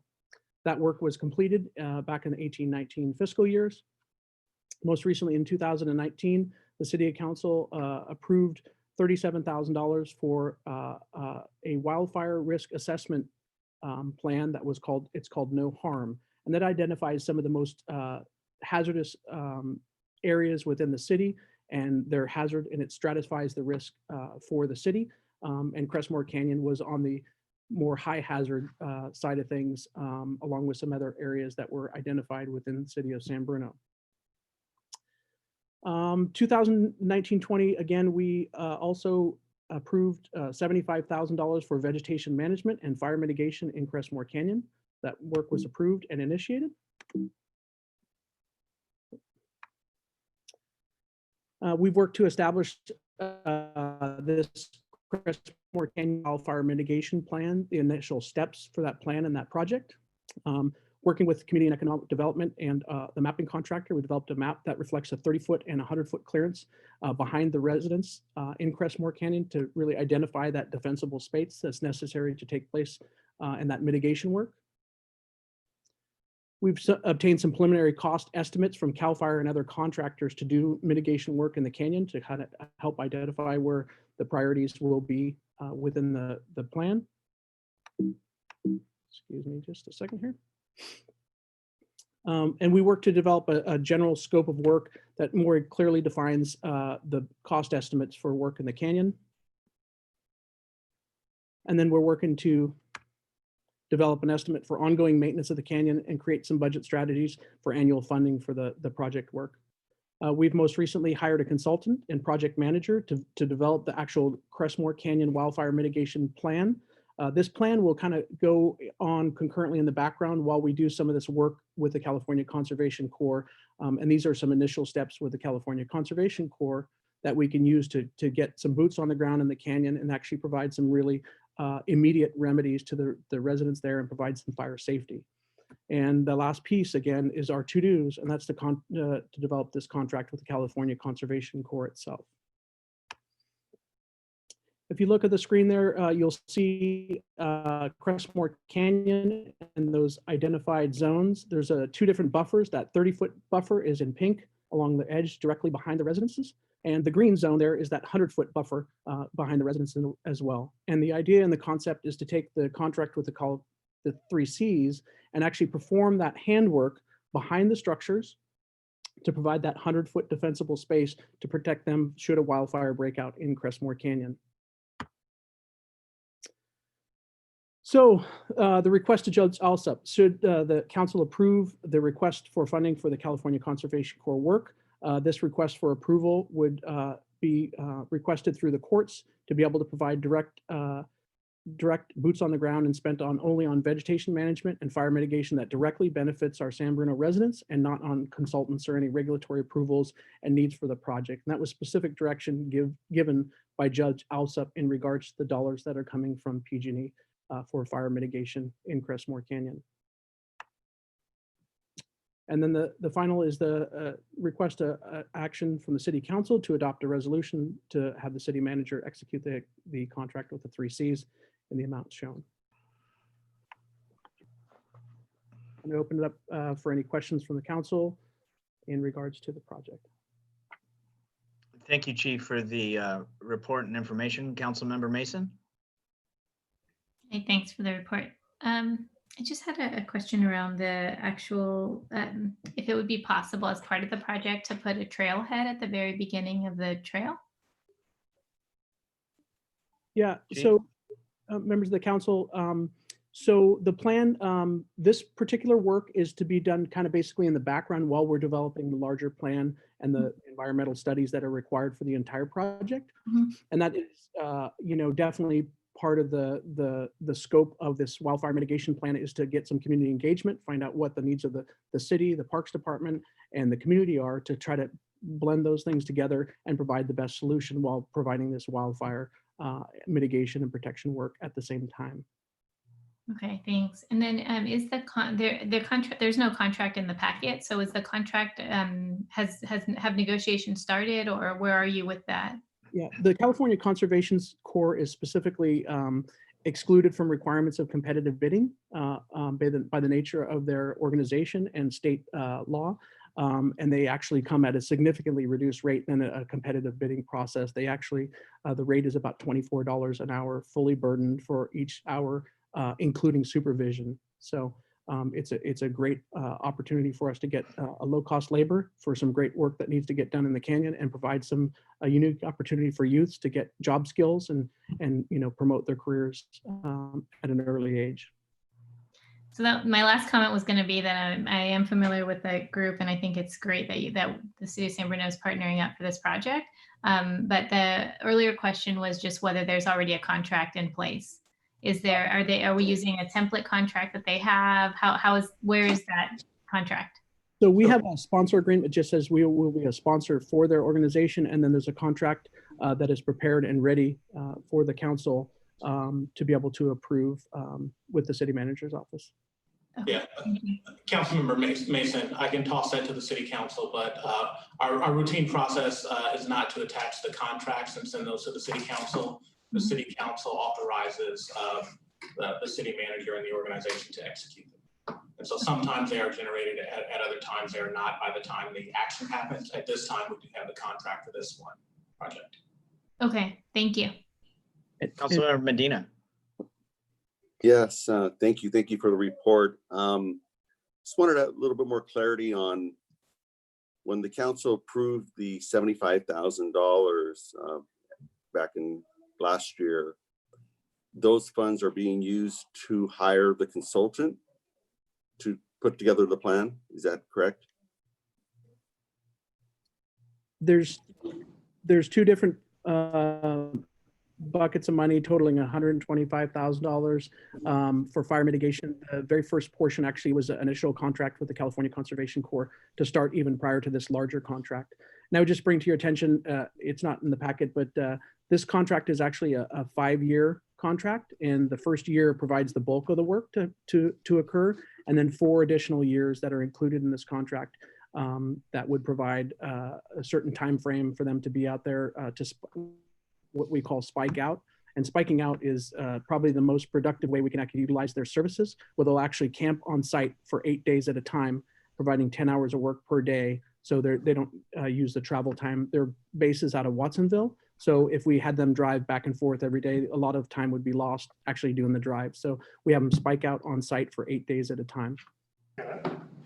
Oh, okay, but but the 75,000 that we authorized, has that been spent yet then? Yeah, or is that City manager? Yeah, let me opine on that. So there are 2 pots of money for work in the canyon that the city council has authorized. One is approximately $7,000 that has routinely been a part of the annual operating budget that is spent on fire mitigation. That, as we know, has not been sufficient to do all the fire mitigation work. In addition, once we were developing a project to be approved by the court and funded by PG&E, the city council took an action to allocate, I believe it was either $125,000 or $175,000 that went to a capital improvement project. That money is the money that will pay for the consultant. And remember, what we heard from the judge is that they did not want the $3 million to be used for consultants and preparatory work. They really wanted that $3 million to be exclusively used for, as the judge said, it boots on the ground doing the work. And the city council did allocate money to the capital improvement project for all of the beginning work and the CEQA filing. And you're absolutely right in remembering that, but that's not the $75,000 that we're talking about. That will be spent on this year on working to clear that defensible space area. Okay, I'm more clear on that. Thank you. So as for when this work will start, are we going to wait for the environmental work to be all completed, or is there enough work for them to start before that? Chief Delay? Yes. So there's 2 different components. There's some work that's going to be initiated on the 22nd of this month that is separate from this particular contract. And that work would be done under a CEQA exemption that's already been filed on behalf of the city. There's a specific exemption for 100-foot defensible space within the law that allows us to get that accomplished under that CEQA exemption. So that work initially is going to start then. And if approved, this contract would follow suit directly after those hours are utilized that have initially been appropriated. Okay, and my last question is, in notifying the residents that are adjacent to the canyon and it being on the city's website, how are we going to let people know what's happening? Because a number of residents have been waiting for a while to have something bigger done. And I just wanted to make sure that they are being updated, and how will they be informed? Sure. So, Councilmember Manager, we will develop a plan to notice all of the residents at the appropriate time as we're working behind their house. And so we won't do a blanket notification because it will sort of take time for them to work their way. But we will do a direct notification to the individual homeowners. And that's a normal part of our process, and that will certainly be done here. Sounds good. Thank you. any other questions or comments from colleagues? It's seeing none. I just want to thank the fire chief first. I think it was day 2 when you started. You had to go see Judge Alsep in San Francisco, and I've had to stand before him. Well, been there twice, stood before him once, and that's a lot to be thrown into, I can tell you, with the judge.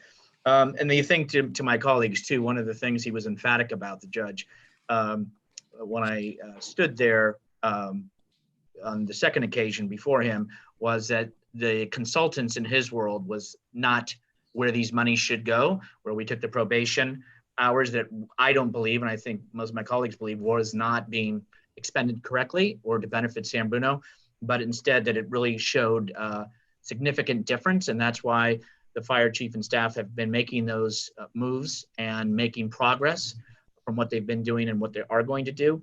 So when going back before the judge, it shows good faith and we kept our commitment. And again, I want to remind that, you know, I did some of the families of those who lost loved ones, and, you know, they were in favor of this and felt also it was something that was well worth it to protect the neighborhood and the surrounding folks.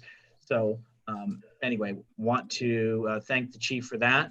And I'm being told there's a member of, okay, there was, but now there's not.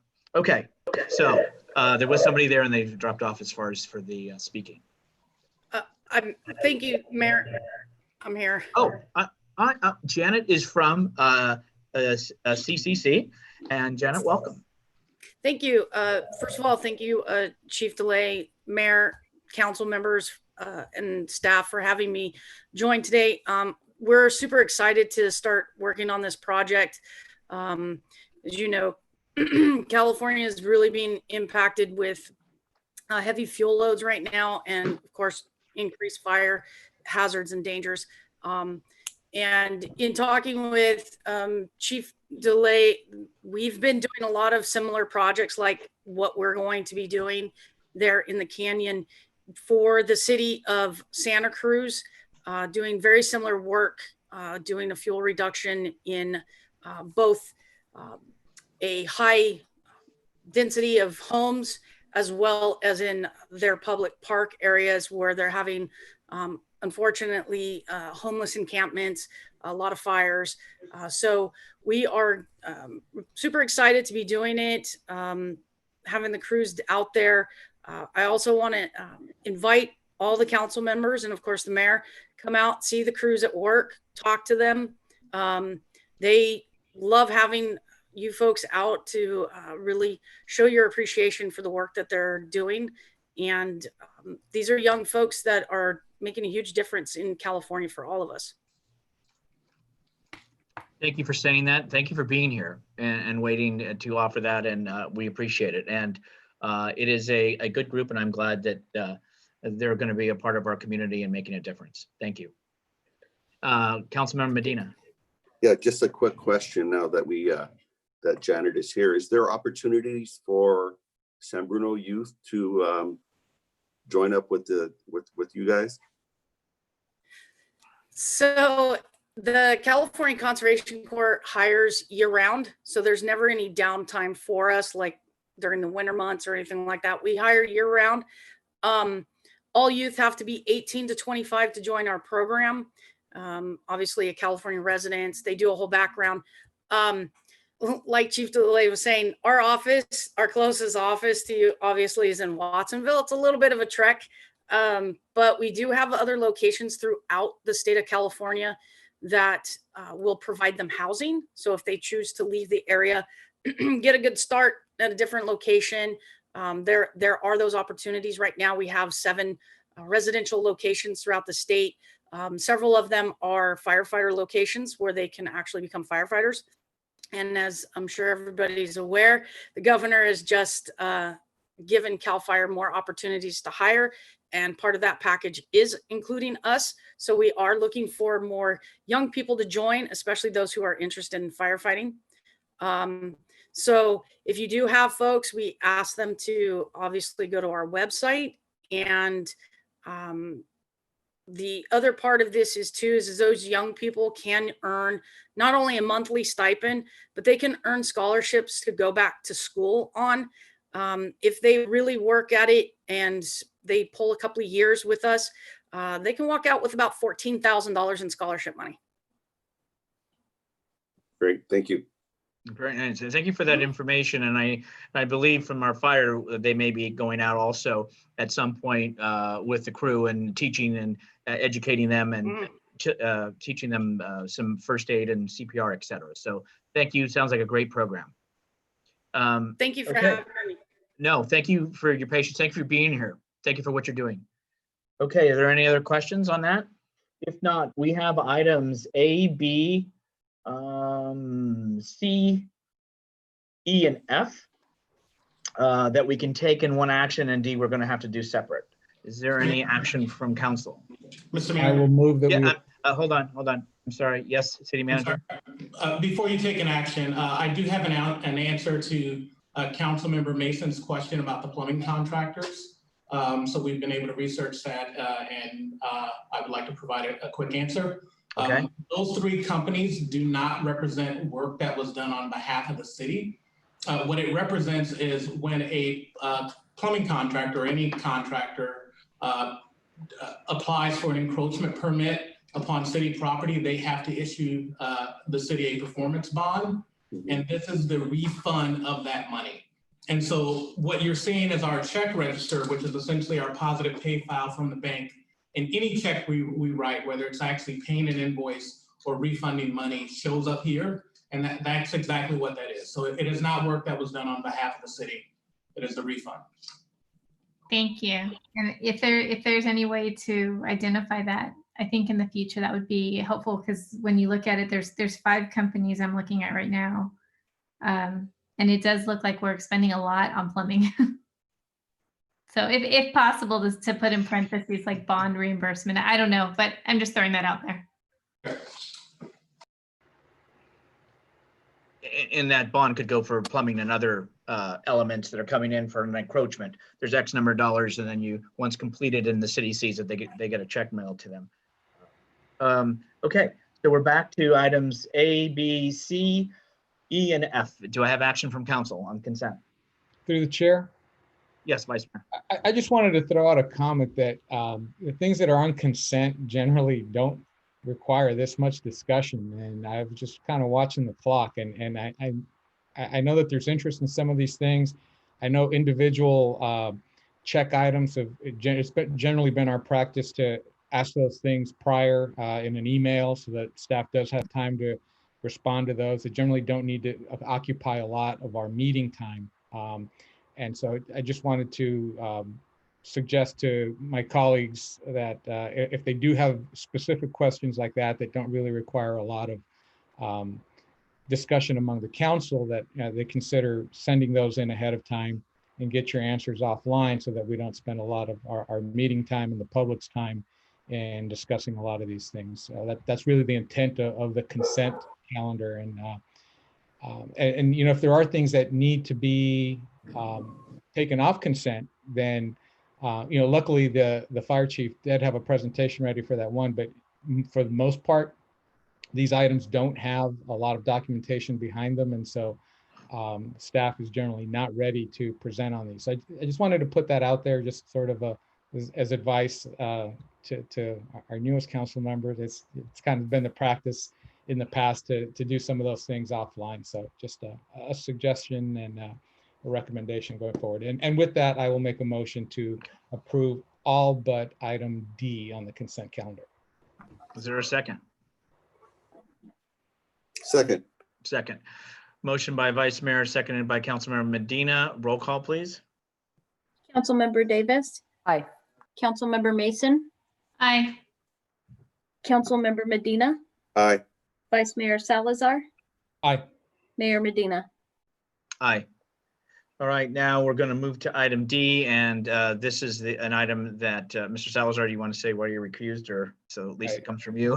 Thank you, Mr. Mayor. And so I do live half a block away from the property in question, and so I will be recusing myself from this particular approval. Although it's gone through, this is the second action required on these, and so I will be muting myself and turning off my camera while the rest of my colleagues proceed with this action, and then I will return once that is done. Thank you. And I think the question to legal counsel is, and or city clerk is, should we remove the vice mayor from the screen altogether? Yes, I've just moved him to the attendee part of the meeting. That button, you hit that button quick. Okay, so let's move on to item D. There are, because we've had to pull it like this, there are going to be 4 actions that are required within this. First, we have waive the second reading, and then we need to adopt the ordinance amending the section Title 12 of the land use of the San Bruno Municipal Code to change the zoning map from the commercial to the PD, and that's the first action. So we'll also have a second action because we have an ordinance approving the development agreement. That also will require waiving the second reading with a second and a roll call. So there's going to be 4 actions, to my understanding, unless I'm incorrect, for this. We can't take it all at once, unfortunately. Oh, I know. we can't? That's what, no. Well, because Okay. we've pulled it. We've pulled it for a separate vote. Because we have to.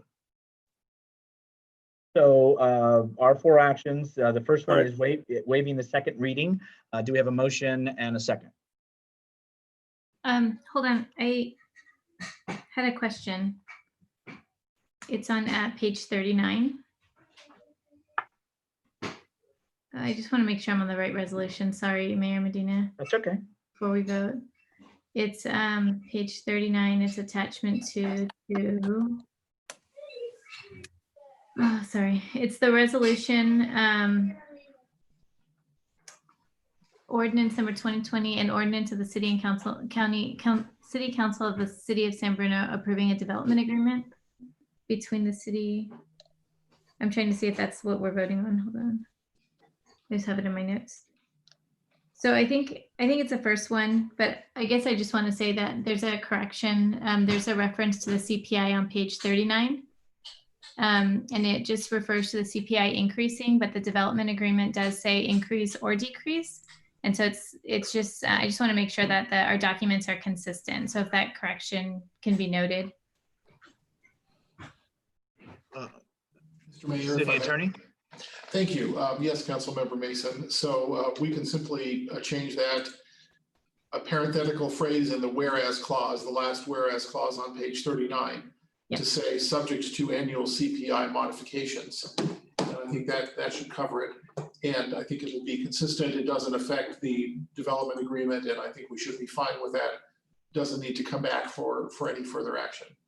Okay, I agree. Thank you.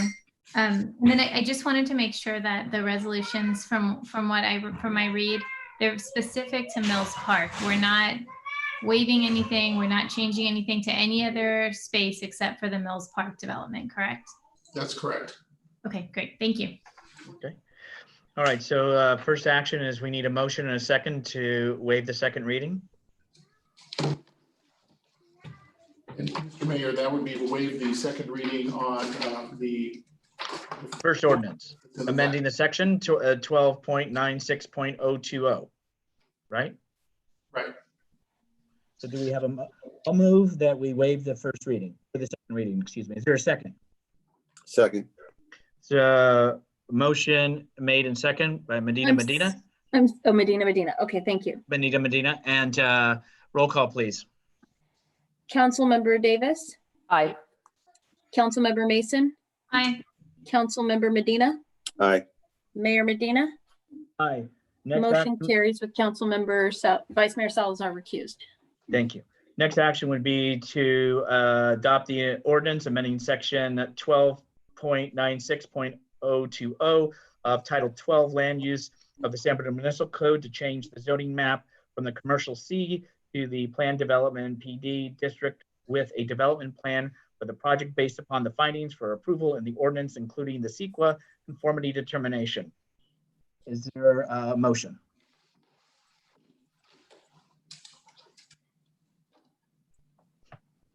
I'll move the motion. Is there a second? Second. Okay, Medina, motion and seconded. Roll call, please. Councilmember Davis. Sorry, writing some notes. Yes. Sorry. Councilmember Mason. Aye. Councilmember Medina. Aye. Mayor Medina. Aye. Now Motion we need. carries with Vice Mayor Salazar recused. Thank you. Now there's the waive the second reading, and that will be for our second ordinance. Is there a motion and a second to waive the second reading of the second ordinance? So moved. Thank you. Second. Motion made and seconded. Councilmember Medina, Councilmember Davis, roll call, please. Councilmember Davis. Aye. Councilmember Mason. Aye. Councilmember Medina. Aye. Mayor Medina. Aye. Next action would be to adopt the ordinance approving a development agreement and affordable housing plan based upon the findings for the approval in the ordinance, including the CEQA conformity determination for the property at Mills Park Center, located primarily at 601 through 799 El Camino Real, and the adjacent commercial site at 601 through 611 El Camino Real. Glenda, would you like to offer a motion or? Oh, wait. Thank you. Okay. So moved. I'll second. There's been a motion made by this time, reverse the Medinas. Councilmember Marty Medina and Mayor Medina, roll call, please. Councilmember Davis. Aye. Councilmember Mason. Aye. Councilmember Medina. Aye. Mayor Medina. Aye. Motion All right. carries with Vice Mayor Salazar recused. And since you bring up his name, could you bring him back in? And thank you very much, City Clerk.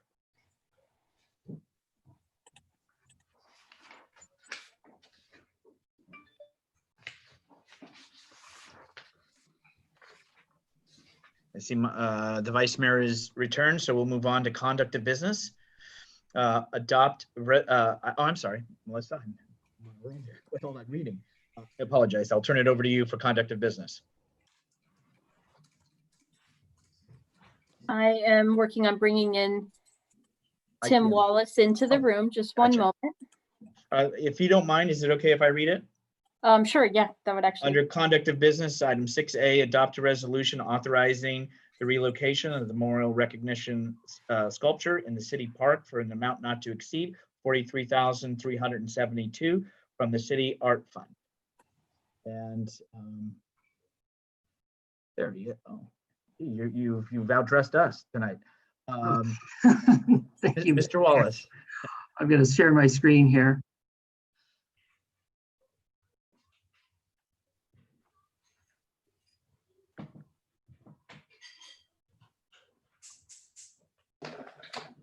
Okay. Good evening, Honorable Mayor and members of the City Council. My name is Tim Wallace. I am the Acting Community Services Director. Before you this evening is a resolution authorizing the relocation of the memorial recognition sculpture in City Park. This evening's presentation will include a background and history of the memorial sculpture, why the sculpture needs to be relocated, the process used to determine a new location, the passage of the proposal by two different commissions, the budget for the project, and finally, council action.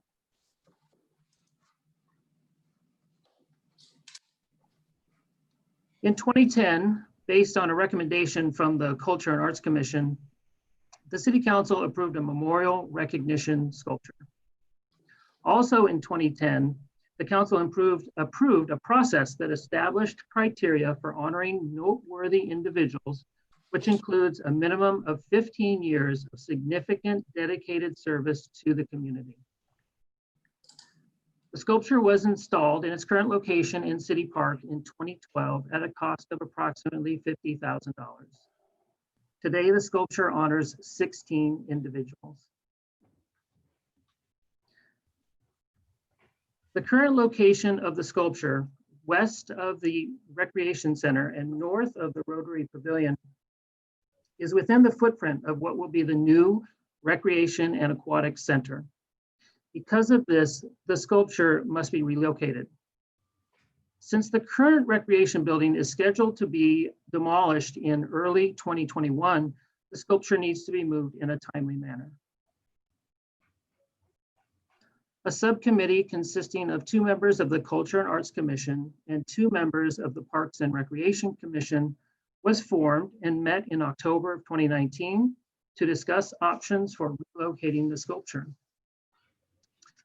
Out of this meeting came consensus that the sculpture should be move to an area in City Park west of the tennis courts and east of picnic area number 8.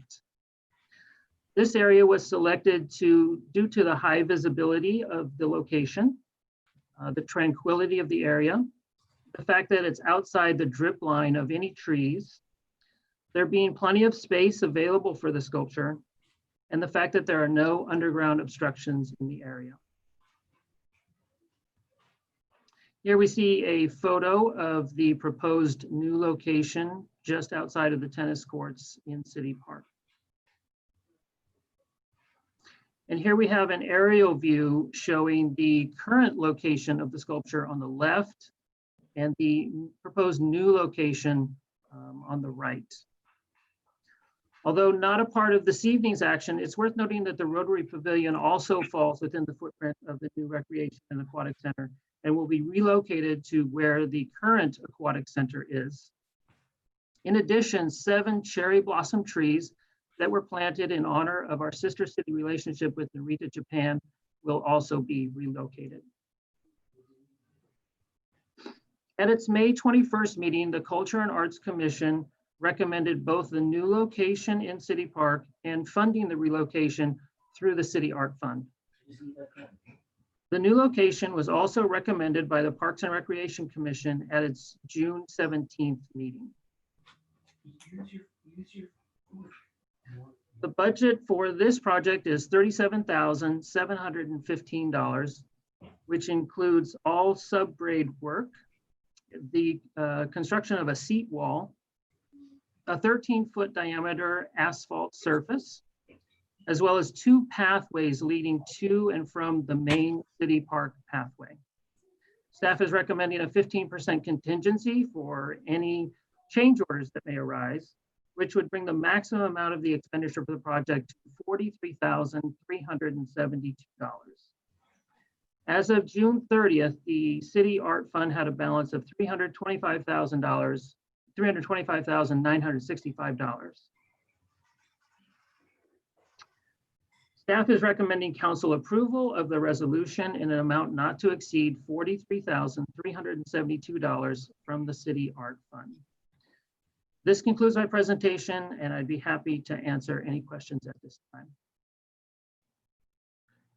Questions from colleagues?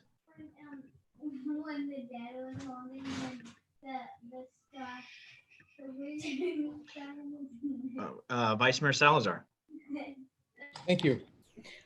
So Tim, it's interesting that the cost to move this thing is almost the cost of the sculpture itself. Can you give us a little bit of detail in terms of what's involved in moving it? Is there going to be a new concrete pad put in place in the new location? Does this involve bringing cranes in, a disassembly of the sculpture? Is the artist being brought in to consult and working? How does all that play out? So the artist was consulted, but that's not the bulk of the cost. The bulk of the cost is the subgrade work that's required. It includes quite a bit of rebar installation.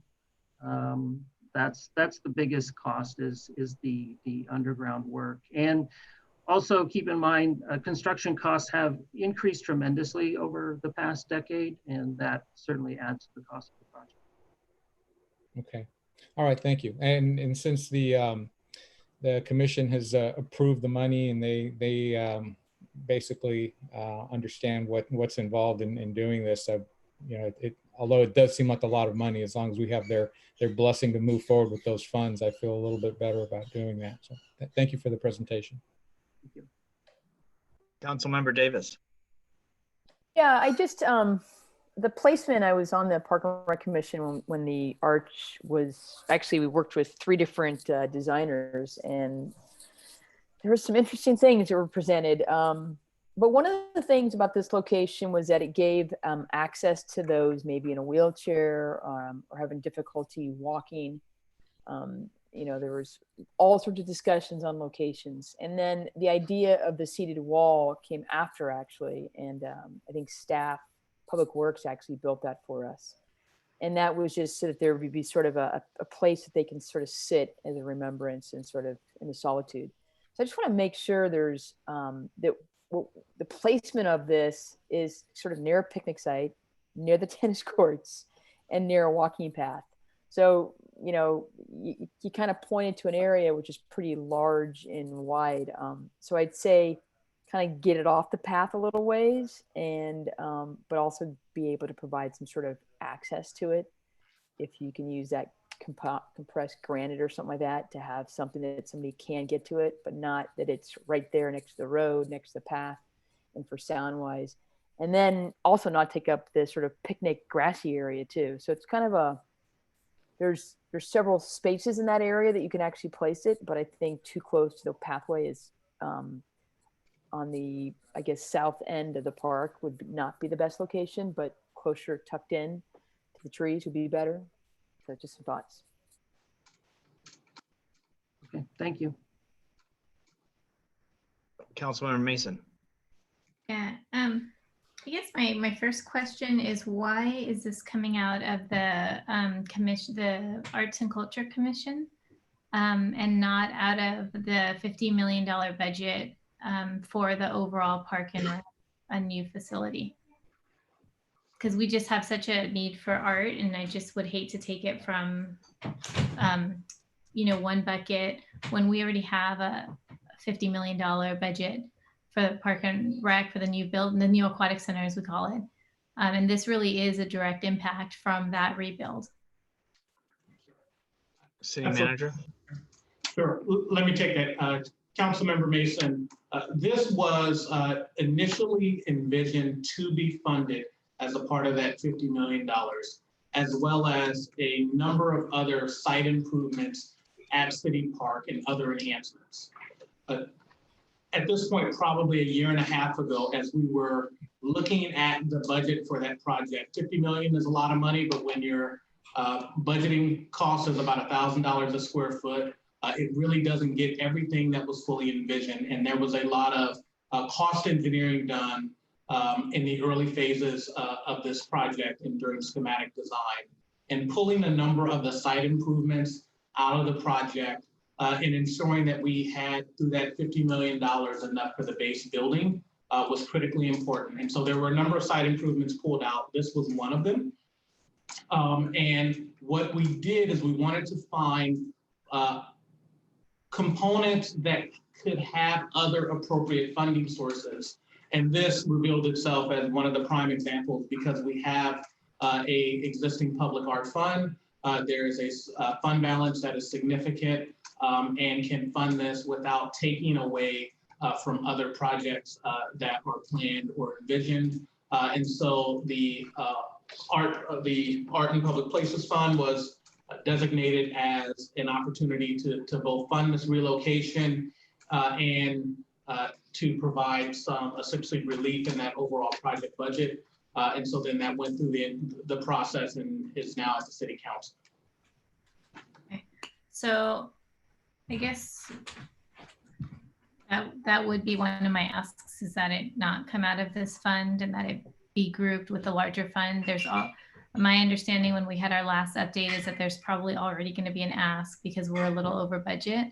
I would rather leave the Arts and Culture Commission to be funded for, you know, our downtown, our streetscape plan to start implementing other projects, and then allow the money for the new center to be used for the new center and anything that comes with that. The other question I had was, why not just wait until the project is done? You know, construction changes, plans change, not, you know, within reason, of course, but is there any reason we can't take it down now and then put it back later once the new facility is up? Or I don't know, I worry that we're going to move it somewhere. I echo Councilmember Davis's comments. I don't think that's the right spot myself. Being a frequent visitor to San Bruno Park, like I think most of the council members, and I just worry that there's going to be some detour with the development, and now we're going to have to pay another $50,000. I mean, is there any reason it has to be put back up right away? Do not do that. Manager? So no, there is no requirement that it has to be put back up. We could conceivably take it down and store it, that would incur costs to appropriately store it to make sure that it wasn't damaged. Maybe we can find city property, but in order to sort of stabilize it and not damage the art, we would need to incur some storage costs. I, at this moment, do not know what that is. And the city council can direct staff to go back and work with the committee to identify another location, or more information on why that location was chosen, because I do know that they looked at a number of locations, and it was a collective decision that this was the best location. And so we can provide that information to the city council. Okay, so that would actually be really helpful. I'm sorry, I made a presumption that this was proposed to the committee in this location. So it would be helpful to understand why they selected that location. But I think for me, the biggest issue is really the cost. And I'd prefer that this come out of the larger budget, which is already over $50 million, and that we allow the Arts and Culture Committee to really focus on other areas in the city that need some uplifting. Thank you. Councilmember Medina. Yeah, when I first read this in the packet, I was like, wow, $37,000, and that's a lot of money, but understandably, things are getting more expensive, and this, it says asphalt, I believe, on the center of it, but then the interim director Wallace mentioned rebar, and so is there a rebar pad at the base of it, or is the rebar just in the seated wall? Actually, I'd have to research that. I know that there's a rebar going to be installed, but I'd have to find out exactly. Yeah, and so, you know, this location has to be determined. I would be thinking more of some shade for people who want to kind of be at the structure and kind of hang out. I guess you'll be able to sit down on that seated wall, but there will be no real shade. But then again, you want, according to the staff report, you want to be away from a tree drip line. So the location, I'm thinking that the Park and Rec kind of hammered that out. So I'm okay with that. I do share some concerns about where the money is coming from. That fund is supposed to be for art, not for moving structures. And I understand in this case, where else are we going to get the money from?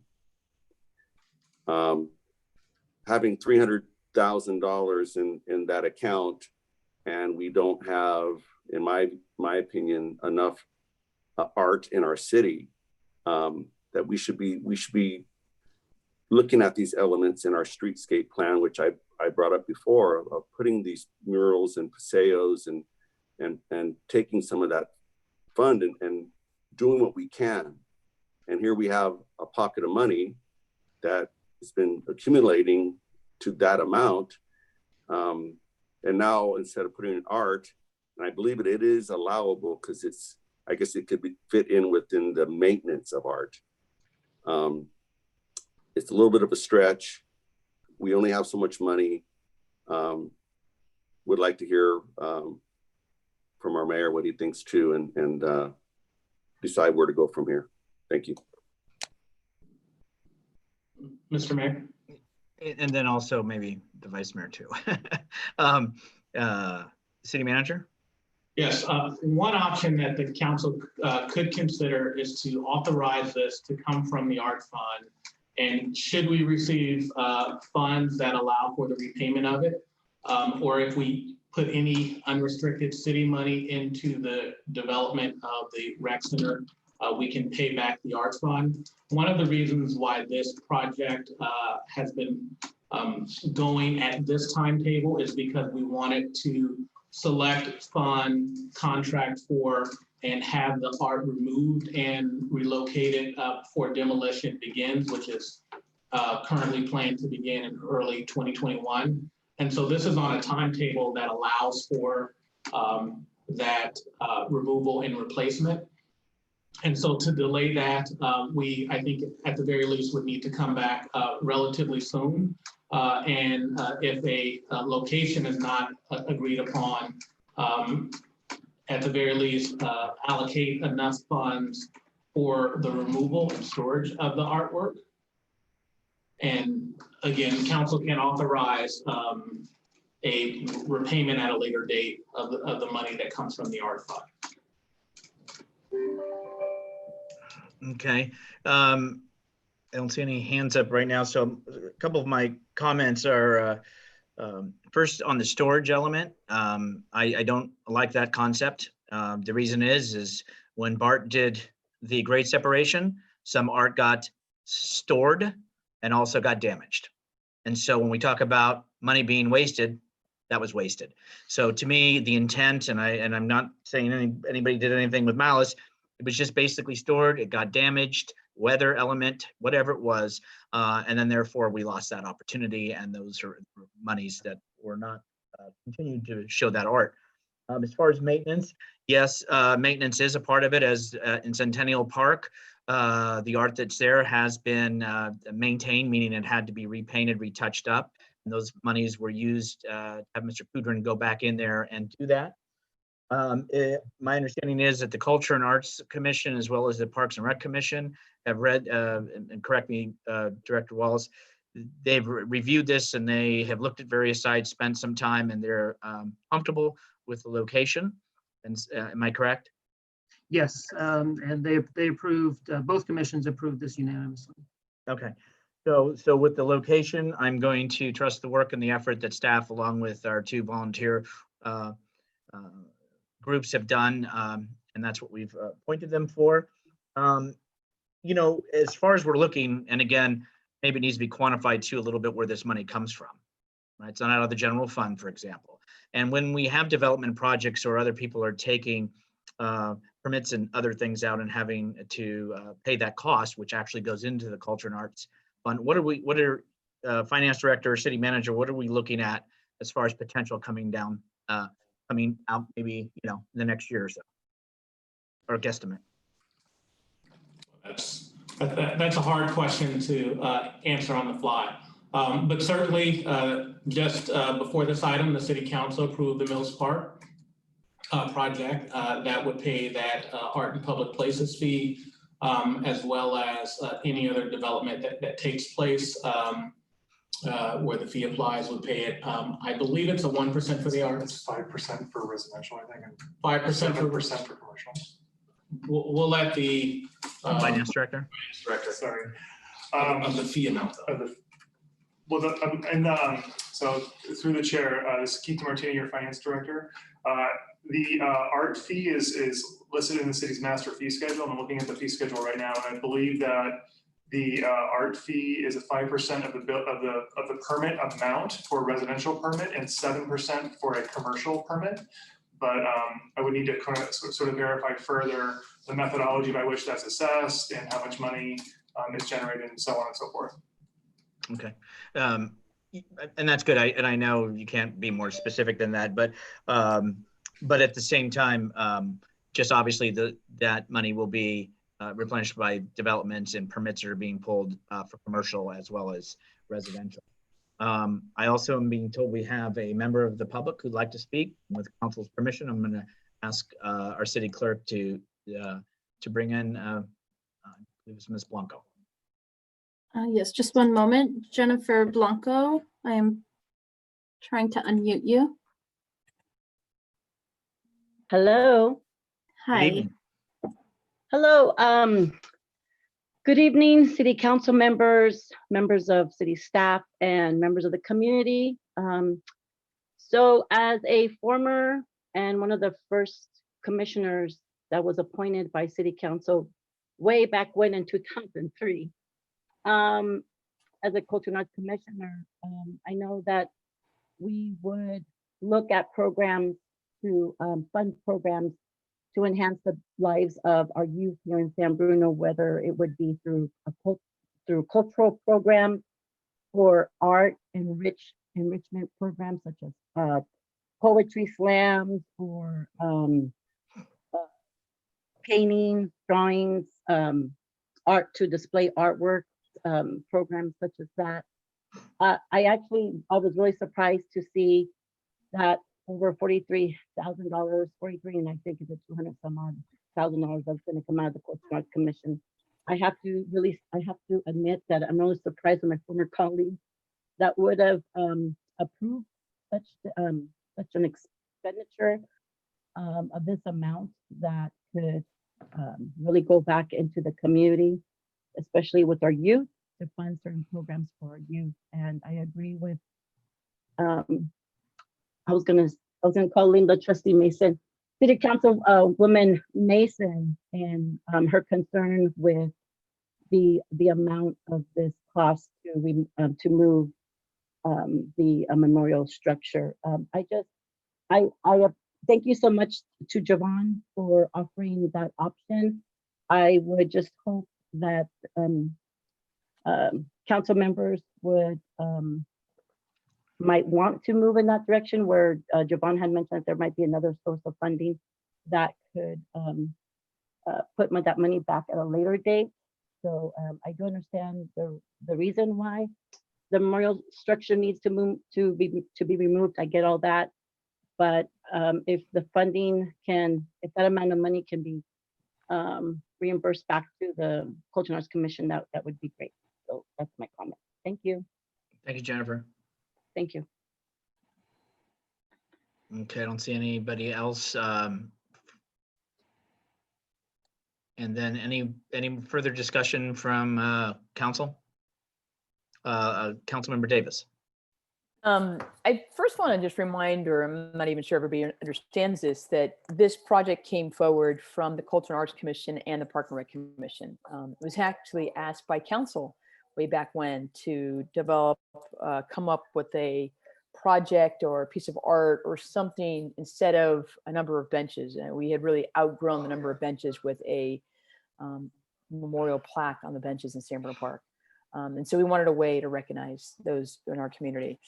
And so they work together. And so frankly, I understand where people are coming from when you look at it, like that's really probably not the best way to support this cost and funding. But our city's in a financial crisis.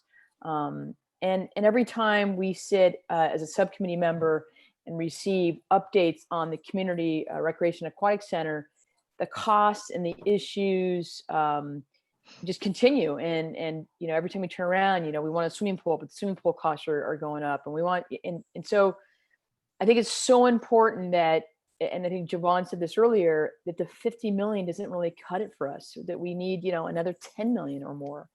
And so I understand that this fund is really coming as a one-time thing from the Culture and Arts. I don't think it was a lot of money. And if at some point they can pay back the Culture and Arts, I think that would be great. But I am willing to support the proposed plan that staff has proposed to us. Okay, any other comments from council? Seeing none, turn the page. There's an action to adopt a resolution authorizing the relocation of the Memorial Recognition Scholarship and in the amount of $43,372. Is there any action from council? Through the chair. Vice Mayor. I will make a motion that we approve the resolution, taking into consideration the city manager's suggestion that at some point if additional funds are identified, they could be, that the Culture and Arts Fund could be repaid from those. But aside from that, we can move forward with the relocation as stated in the resolution. So that's my motion. And I'll second that. There's a motion made and second. Roll call, please. Councilmember Davis? Aye. Councilmember Mason? No, not without having a plan in place for that reimbursement. Thank you. Councilmember Medina? Aye. Vice Mayor Salazar? Aye. Mayor Medina? Aye. Motion carries 4-1. Thank you. And thank you, Mr. Walls. Now we'll move on to study session. City Clerk. Item 7A, hold a study session and provide direction to staff regarding submitting to the voters at the November 3rd, 2020 election, a City of San Bruno recovery and reinvestment measure, increasing the transient occupancy tax, parentheses, hotel tax. And we'll go ahead and who's going to take on this? Mr. Mayor, Javon Grogan, I will begin the presentation and I will be followed by Mr. DeMartini. Okay. Martini. Thank you. And I promise this will not be like the prior city manager, finance director presentations that go on for hours.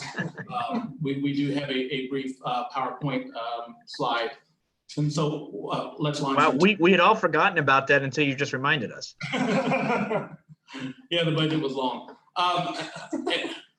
And so what we're here to talk about is a potential local recovery and reinvestment ballot measure for increasing the city's transient occupancy tax, commonly referred to as the hotel tax. And so our objective for tonight is to hold a study session and provide and for the city council to provide direction to staff with regard to submitting a measure to voters for this November, actually the November 3rd, 2020 municipal city election for a potential increase in the city's hotel tax.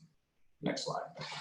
Our agenda for tonight, we have 5 items. We will give an overview of improving fiscal sustainability, a project that the council knows quite a bit about. Community polling, ballot question. We will then request guidance from council on next steps and then take questions. And so as we begin, as the city council and the community knows, we really launched a fiscal sustainability project. And we always say that sustainability is key because we are stable, even though COVID-19 hit us in the gut. But unfortunately, we are not sustainable. And that is most noticed by our 2021 budget that we grappled with this year with a $8.2 million shortfall. Approximately $4 million was directly related to COVID-19, and the other 4 was related to expenditures outpacing revenues. And so as the city council knows, in November of 2018, we launched what we termed as the Comprehensive Fiscal Sustainability Project. And there's really a lot for the council and the community to be proud of the work that has been done to date and the accomplishments, and we'll talk a little bit about those. But this is a long road, and COVID-19 actually means that the next time you see this slide, there may be a couple more months on this, if not years, before we truly are fiscally sustainable. But right now, where we are is we are at, the red arrow is at implement midterm strategies. And so the city council has, for a number of years, actually, going on 3, looked at a host of revenue enhancement measures. And this project coupled not only revenue enhancement, but with the expenditure controls, looking at other funds that are not the general fund that potentially pose a challenge to the general fund and adopting specific strategies around those, as well as looking at specific ballot questions. And the public knows that Measure G was on the ballot in November 2019 and was approved. And as a part of that list of revenue strategies, one of the things that was talked about was an increase in the transient occupancy tax. And that's really what we want to talk about tonight. But a few of the completed projects under our Comprehensive Fiscal Sustainability Project is we implemented a comprehensive development impact fee program where new development will pay their fair share for municipal infrastructure driven by the city council. And we were able to carry that across the finish line in 2019 and get that approved. The Measure G district sales tax, as I mentioned, pre-COVID projected to bring in $4 million annually. Currently in the 2021 fiscal year due to COVID-19 projected to bring in just under $3 million. We made a number of improvements to our utility billing process. And there are a couple things that continue to be in progress, and that is our citywide fee study and our cost allocation plan that we've committed to bring back to the City Council for final adoption in calendar year 2020. We're looking at locally controlled revenue sources, and the increase in the TOT is one of that, as well as cannabis that was talked about at a prior City Council study session, and will be on your very next City Council agenda for potentially putting that on the November 2020 ballot, as well as short-term rentals, which is set to come before you soon.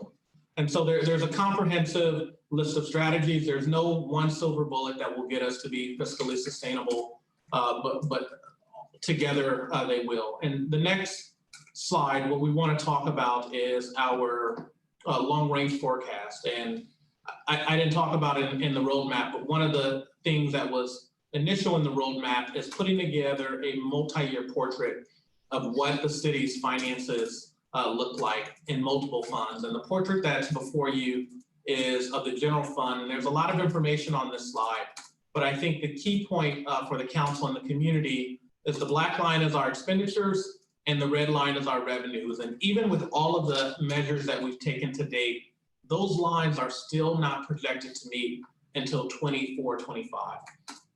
And frankly, council has said it, that's not acceptable. We have to continue to strive toward a fiscally sustainable organization.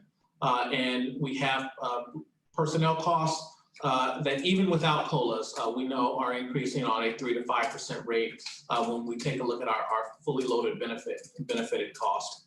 And the projection that's before you has no significant increase in service levels.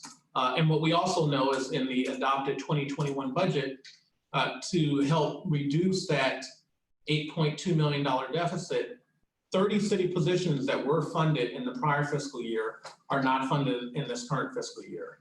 And so we are really looking at every opportunity to get these lines to meet a lot sooner than 24, 25. And one prong of that is enhancing our revenue pool. And so with that, the next two slides, I'll turn it over to the finance director, because we just want to remind the public that pays their property tax just how much the city of San Bruno gets. Thank you very much, Javon. Good evening, Honorable Mayor, members of the City Council. Keith DiMartini, your Finance Director. And so the next few slides I'll talk in just a little bit of detail, and these are slides that the City Council and the public has seen in prior presentations. Property tax and sales tax are two of the largest general fund tax revenue sources for the City of San Bruno. However, we receive a very small percentage of the total amount of property tax and sales tax generated statewide. This graphic here shows that the City of San Bruno only receives about 15 cents on every single dollar of property tax that is remitted to the county. As you can see, the major municipal programs that are funded through property tax are public education in and throughout the state of California and in San Mateo County at over 50% in total. The city only receives 15% of property tax dollars. This next graphic is a very similar breakdown of sales tax dollars that are generated and what portion actually stays in the city of San Bruno. So for an example sales tax bill of $75 at a 9.75% rate, which does include the half-cent district sales tax for Measure G that was adopted by the voters back in November of 2019. Even with that, the city of San Bruno only receives 15% of the total sales tax that is generated on that sales bill. And so part of this comprehensive fiscal sustainability effort was to really identify revenue sources that could be more locally controlled. Measure G is 100% controlled by the city of San Bruno. And similarly, this TOT measure is a very similar measure as that as well. So moving on, the city did commission a community priority survey that was conducted in March of 2020. This was a survey of 625 respondents in total, and it included 354 homeowners. And the next few slides summarize some of the key findings of that survey. Over 65% of the respondents did indicate to the city that they were satisfied with the job that the city and the state were doing to address the impacts of COVID-19. This survey was issued right as COVID-19 was becoming more prominent and the shelter-in-place orders were taking effect. The survey also indicated that over 63% of the respondents were satisfied with the job the city is doing to provide services to the community. And that the largest problem facing the city, according to the survey respondents, was the coronavirus response and recovery efforts and the needs. This slide here lists what were the residents' identified priorities on that community priority survey. It included continuing maintaining of our street repair programs and maintaining jobs, supporting families and residents that are in financial transition, particularly from COVID-19, and then also expanding services to support local businesses and maintaining police patrols and safety. Many of these programs are priorities were communicated to city staff as a priority of residents. And many of these programs are currently at risk of potentially further cuts in upcoming budget cycles, as the city manager showed on the 5-year financial forecast a few slides earlier. If we continue to have deficits, many of these programs may likely be cut further than what they currently were in the 2021 proposed budget. So specifically, the revenue measure that is being presented before the council this evening would be an increase to the existing transient occupancy tax for the hotel operators in the city of San Bruno. The current tax on a room rate is 12%. And if that rate were to increase up to 14%, it is projected that that would generate an additional $500,000 annually. And that projection was done pre-COVID, prior to the impacts. And as the city council is aware, in the proposed 2021 budget for the city, TOT revenue is projected to decrease about 40% year over year. So the hotel industry is substantially impacted by shelter in place. So the revised additional revenue generated from a 2% rate increase would be approximately $370,000. And in the March 2020 Community Priority Survey, the survey respondents did indicate to the city that just over 62% of them did favor a TOT rate increase. This graphic here on this slide just shows that the 62% again favored a potential TOT rate increase, as I just mentioned earlier. Staff thought it would be important for the city council to be aware that the city of San Bruno is not the only city that is exploring this currently, nor are we the only city that that has thought about increasing the TOT rate. This slide currently lists cities within San Mateo County and other cities throughout the Bay Area that have a TOT rate greater than 12%. As you can see, many of them are very close by. The city of Brisbane was recently increased from 12% to 14% last November. Daly City and San Carlos have a rate that's greater, as well as South San Francisco. You can see San Francisco has a rate of 14% currently. And there's a few other cities that are greater than 12% as well. The city of San Mateo is currently exploring a TOT rate increase the same time that the city of San Bruno is for council's awareness. Okay, moving on. The proposed ballot question that is written in the staff report that's on this slide, I'm just going to go ahead and take a minute and read it for the city council and for the public. This is the proposed ballot question that's before you. To maintain essential city services facilities such as addressing traffic congestion, parking issues, maintaining neighborhood safety, 911 emergency medical response times, disaster health crisis response services, park city facilities and general services, shall an ordinance updating the city of San Bruno's existing transient occupancy tax, a bed tax paid only by hotel lodging guests, from 12% to 14% until ended by voters, providing approximately $370,000 annually for San Bruno with independent oversight audits, all funds staying local, be adopted. Sure, and I'll talk a little bit about the independent oversight and why that is underlined. So it's really a decision point for the city council. When the TOT tax was initially discussed, it was really intended to help fund our structural shortfall, essentially to provide additional ongoing revenue to help the city fund its operation. That's distinctly different from the Measure G tax that was largely talked about being additive.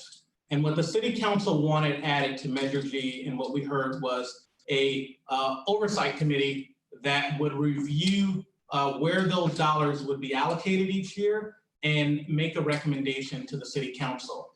And so through this, it's underlined because we wanted to call that out for the city council because it's really a decision point for you on whether certainly there will be independent audits that will be made public and submitted to the city council. But with the potential increase in this TOT, would you like a oversight board to allocate or not, I'm sorry, not to allocate, but to review where that additional dollars would be spent? Or would you like to retain that sole authority through the budgeting process as we really look at shoring up that structural gap between our revenues and expenditures? Okay, so if the city council continues to support this effort, staff would be prepared to bring back to the city council at the next council, the 28th, a staff report, including a resolution and ordinance that would allow this effort to proceed. The resolution would allow the city to submit to the voters the TOT rate increase for the November 2020 election. It would also authorize a process permitting a community submittal of an argument for the ballot measure as well, and the city attorney's impartial analysis, like most ballot measures.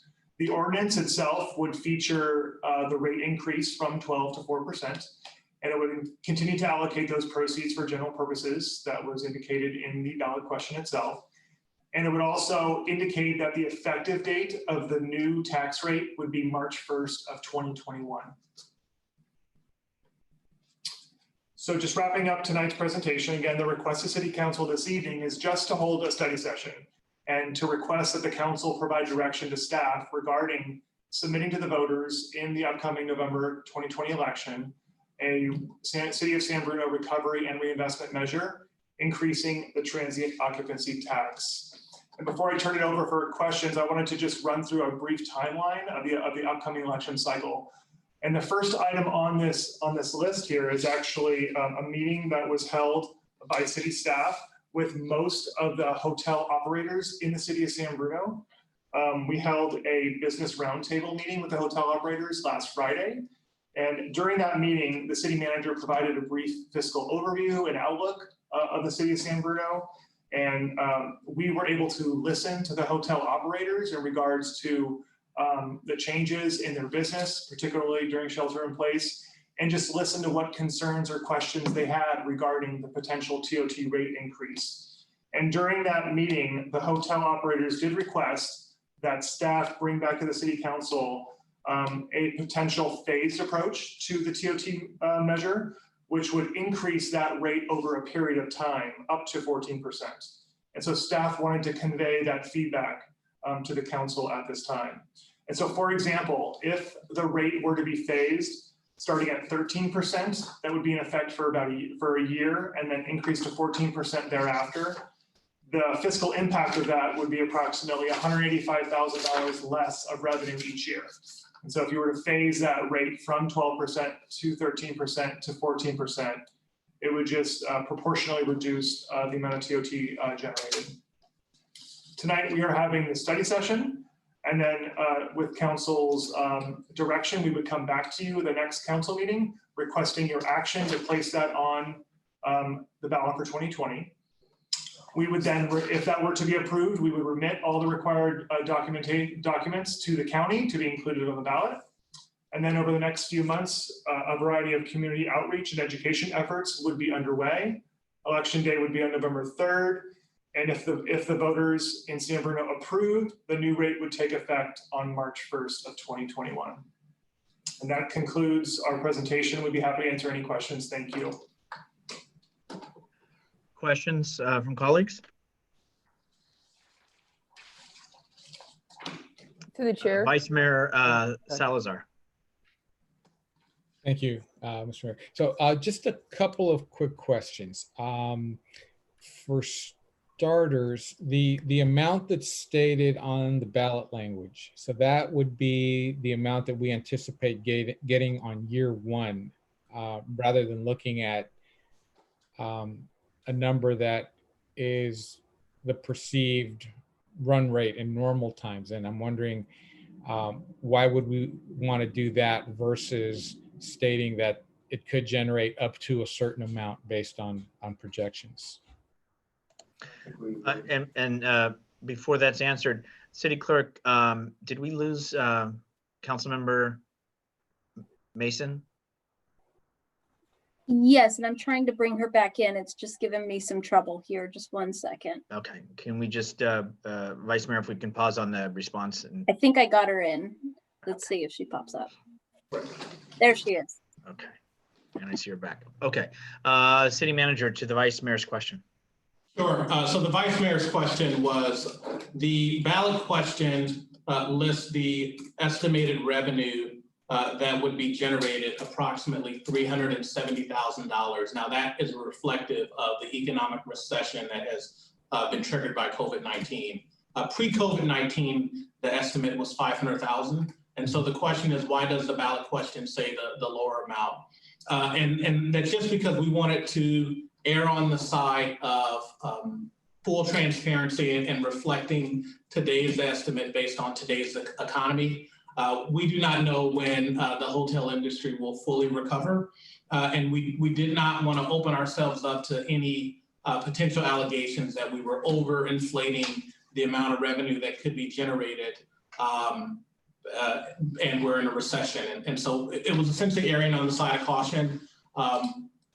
And during the public education efforts, we can certainly make both points and nuance that correctly.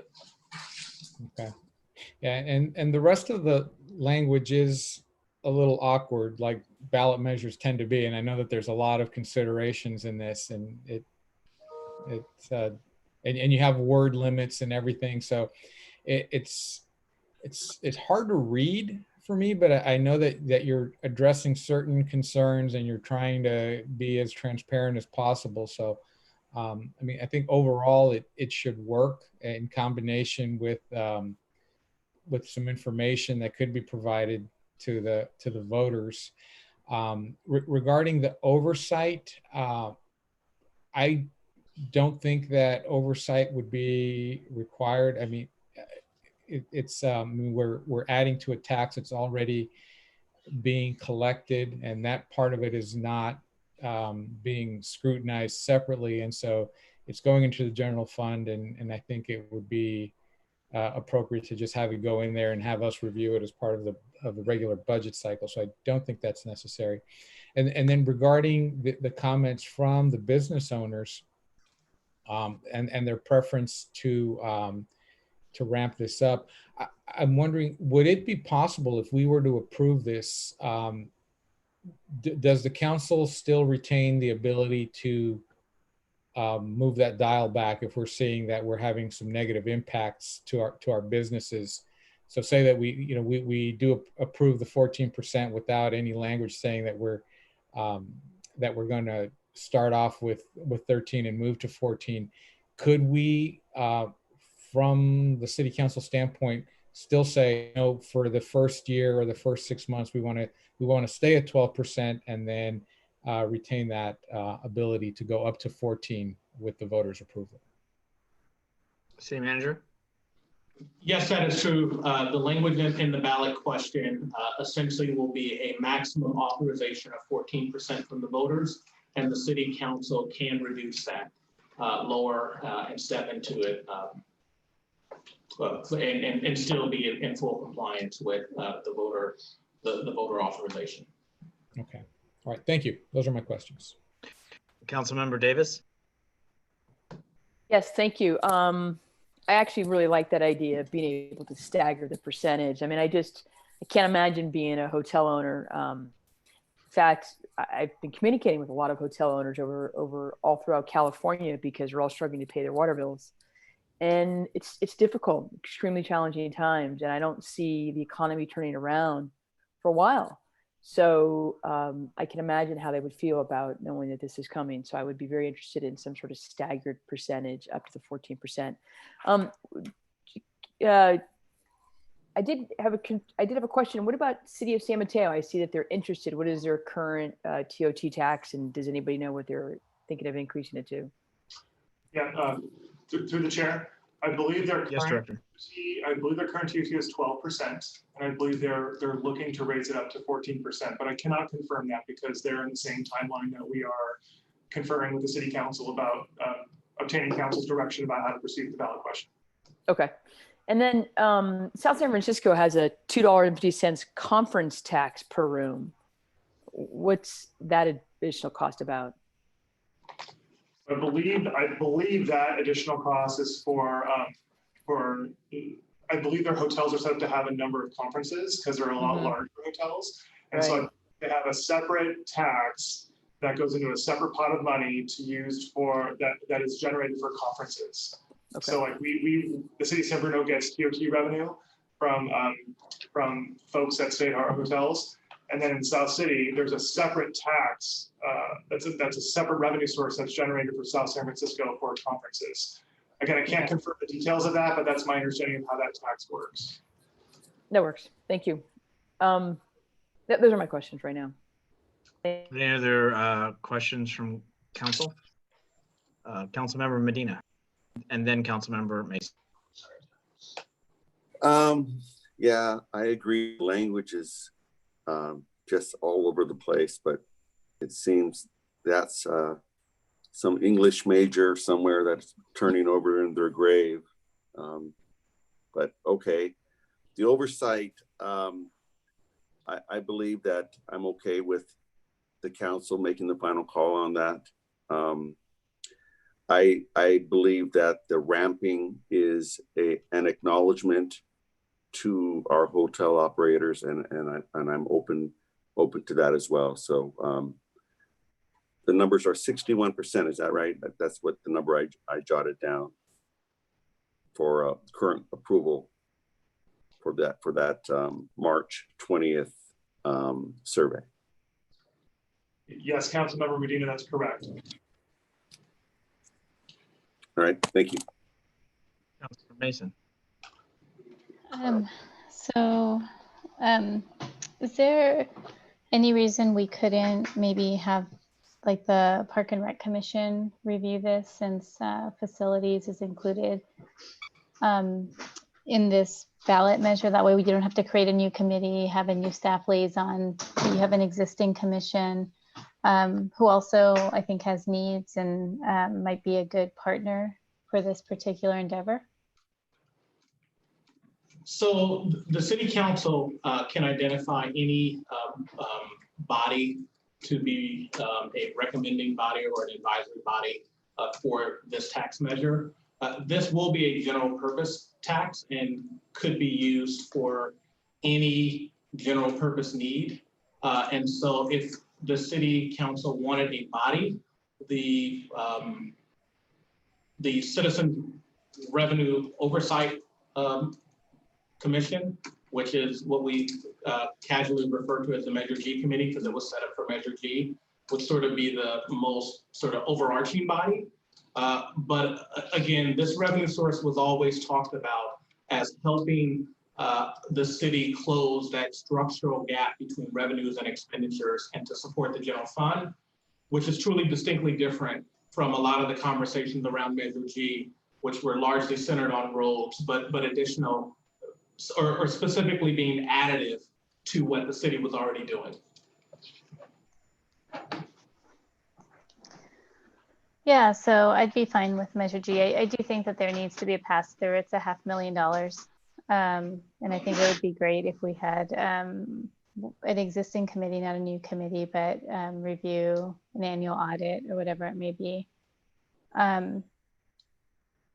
I think for that exact reason, right? The Measure G budget that came to us last didn't include any of the street repairs until we requested it. So that's Always my concern. I wanted just to be clear because there has been ambiguity in past ballot measures. I noticed that there's nothing in here restricting the city from using these funds for salaries. Is that right? So if we restrict it for any purpose, even salaries, it becomes a special purpose tax. And that changes a number of things legally about the tax. And so this is envisioned to be a general purpose tax, which requires a 50+1 voter approval threshold. Okay. Okay, but I just want to be very open and transparent that these entire funds could be utilized for salaries at some point if needed. Absolutely. This is intended to cover the gap between revenues and expenditures. It's staff's understanding. Okay. And these funds, based on what I'm reading, I didn't see the word library, but I did see city facilities. So these funds could also be used to help the library if for their needs. I think they had some kind of an air conditioner need a couple months ago that was taken off the table because we didn't have the funds, but this money could also be used for the library, correct? Yes. Okay. I think that's it. Thank you. I know we have a member of the public, City Clerk. Yes, Vipul Dayal, I'm bringing you in the room right now. Mr. Dayal, can you hear us? Yes, I can hear you. Can you hear me? Yes. Whenever you're ready.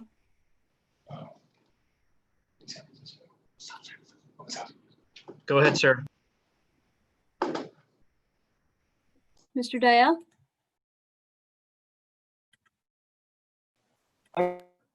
Sorry, I was on mute. Okay, whenever you're ready. Okay, sounds good. Thank you. Hello, good evening, everybody. Thank you, Honorable Mayor, Vice Mayor, City Council members, and city staff. My name is Vipul Dayal, and we own the newly rebranded Hotel 1550 San Francisco Airport Hotel. Before I begin, I just want to say thank you to Mr. Keith and Mr. Joven for meeting us a couple of days ago. We really appreciate it. And I could tell from your guys' questions, the city council members' questions, and by your comments that you guys are really understanding the hurt that we are facing as hotels and as the travel industry in general. I just wanted to point out a couple of comments in case you know or you didn't know that we started seeing decline in our business in December 2018 because that's when China started banning their travel. So it started much later than what everybody thinks here in San Francisco or here by the San Francisco airport. And then number two is, if you don't know, is that 95% of our guests pay via credit card. And so they also pay their TOTs via credit card, which means that we in turn pay our credit card fees. Our credit card fees are normally between 2 to 3%. So that means we lose money every time a hotel guest pays their TOT via credit card. So it's not really a 1-for-1 exchange because we're paying the 2 to 3% credit card fee. And another thing I want to point out is that I strongly believe that the 370,000 that's listed in the ballot measure should not be there. I don't think it's going to be that high. Just to let you know, business is severely down, and we don't see no end in sight. I think it's going to be till 2023, 2024 till we start to get back to 2019 numbers. So I'm urging everybody, I'm urging you guys to, strongly consider the stagger approach, which is let's raise it to 13%. We know it's going to pass as hotel owners. 61% of the polling that was done says it's going to pass, and so we already know it. We're just asking for a little bit of mercy, and let's use the stagger approach. Let's do 13% right now, and then 14% the following year, and let's just put it on the ballot. Let's be transparent about it. I know the city council, you could always dial it down, but let's be transparent. Let's put 13% or 14% on there. That way it gives us enough time during these crazy times to adjust, just as the city and everyone else is as well. Thank you. Thank you for your comments. Not seeing anyone else from the public.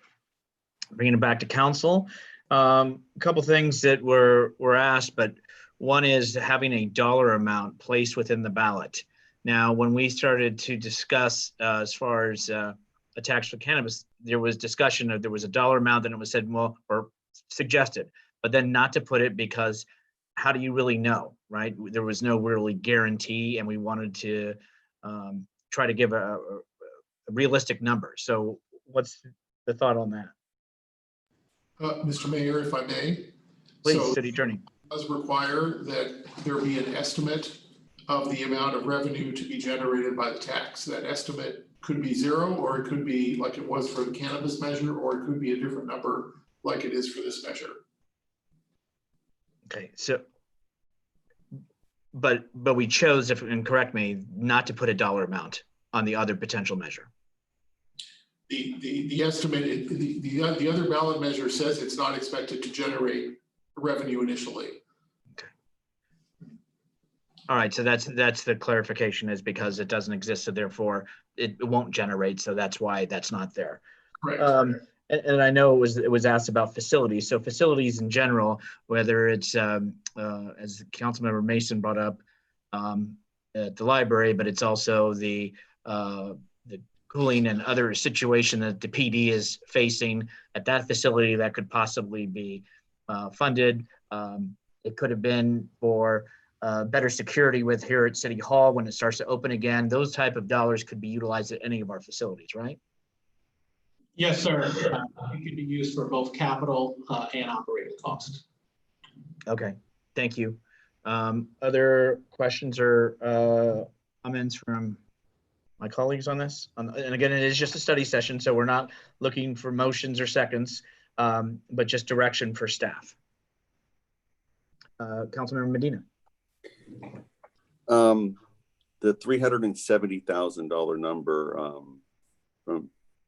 from VPOL's estimate, how does staff, how did they come up with that number, and could they possibly give an answer where they got or how they came up with it and maybe re-examine it? That's all. Sure, Councilmember Medina, this is Keith.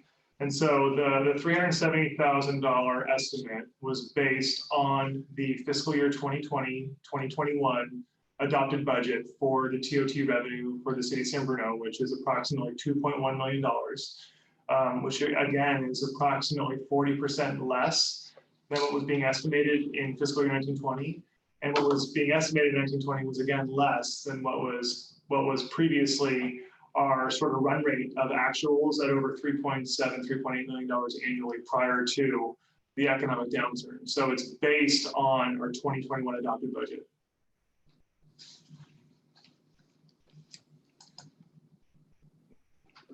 Okay, I don't know if Beeple has more up-to-date information, being that he's in a hotel. I just wanted to make sure, like, when a hotel operator is saying, hey, that number is too high, then that kind of raises the hair on the back of my neck.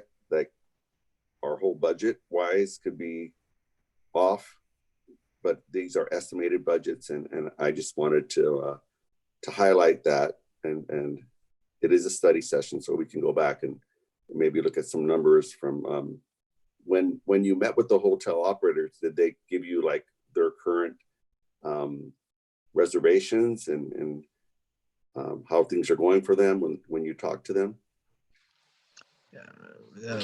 City manager.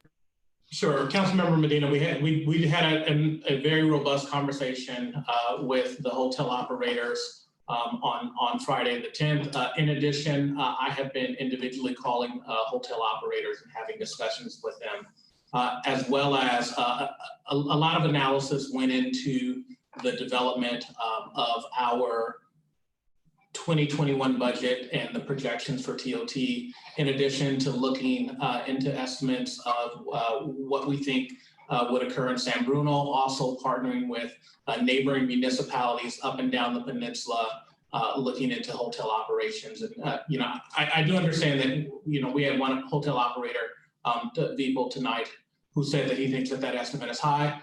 we will certainly circle back with him, and the conversations that we had with the hotel operators were very enlightening, so much so that at the end of the meeting, I asked them if they would like to continue to have these conversations with me and Keith on a regular basis. And so we'll start a cadence of that. But certainly we will monitor TOT receipts on a monthly basis. And when we provide the city council with quarterly updates, we will have a better sense on where we are with our budget, not just in TOT, but everything. That's fine. Thank you. And if I can, Mr. Mayor, we did research an answer to your question about South San Francisco and their additional $2.50 per room tax. The city of South San Francisco has a conference center, and that tax actually helps to fund their conference center. And so we've been to a number of meetings there, and so that's one of their built-in funding mechanisms within their TOT is to help fund their conference center. You're correct. Yes, thank you for looking into that. Other comments, questions, and or direction? Maybe the first question is, does council wish to proceed with giving direction to staff to having them continue to have it on the November 3rd, 2020 election? See a yes, a yes, a yes. Vice Mayor? I'm not saying about the percentage, just about whether we want them to proceed. Right. And so one question before I give my answer to that. I'm also hearing rumors of a lot of other tax measures that are going to be on this ballot, potentially a Caltrain tax, taxes for all kinds of other things. So how are we feeling knowing about everything else that's out there, that our tax will compete favorably with those, and that we will be successful in this go around? Sure. So fair question. Through the mayor, let me take that. Yes. Certainly, when the city puts a tax measure on the ballot, we do that in the hopes that it will be successful. However, because we are a city and we are spending municipal dollars, we cannot advocate on behalf of the tax. And so once the city council decides to place the measure on the ballot, the conversations and the communications that we have are very sort of strict and guided by law. And so we're always very sort of cautious on not wanting to sort of trip into advocacy, but play that factual information role. But certainly the case is true is when there are multiple issues on a ballot and you are a municipality and you're down ballot, there is a likelihood of eroding support. And just to be clear, the direction that the city council is giving tonight is not to actually put it on the ballot. It's the direction for staff to come back at your very next meeting on July 28th, which is called our placement meeting, where you will make the decision to put any and all measures on the ballot. And the two measures that will be before you if you say yes to this item would be the cannabis, potential cannabis tax, and this potential increase in the TOT. And so, yes, we have been tracking other measures that may be put on by other entities. But essentially, we're making the decision that we think is right for our fiscal reality, and hoping that the voters recognize that and make their own independent decision. Right. And we've been going down this path for quite some time. And so it's been our, we made a choice a long time ago to consider this and start developing it. And I think we've done all our due diligence and we've done the research. I just want to make sure that given the rest of the environment, that we still feel that that 60% is still a good number for us to base it on. And so if staff is saying that they still feel confident, then I'm okay with moving forward. Yeah, through the chair, Councilmember Salazar on that point, the survey took place right at the beginning and almost the depths of heightened fears about COVID-19. And what we heard from our ballot consultant is that it was probably the worst time to be in the field with a voter poll, especially a poll to add additional taxes on hotels when there was a sort of hard shelter in place, and what we're experiencing was still very new to the world.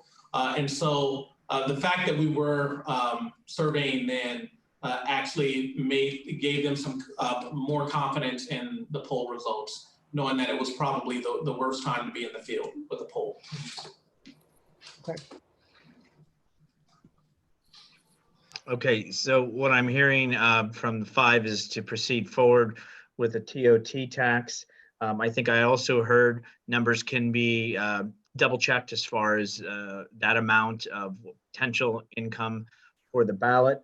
And then I think the last thing is on the verbiage and how it would want to be said in regards to the up to 14%, and the council can do it, whether it's the staggered in way. I think that's one of the other. Is there anything else, city manager, that we need direction from council?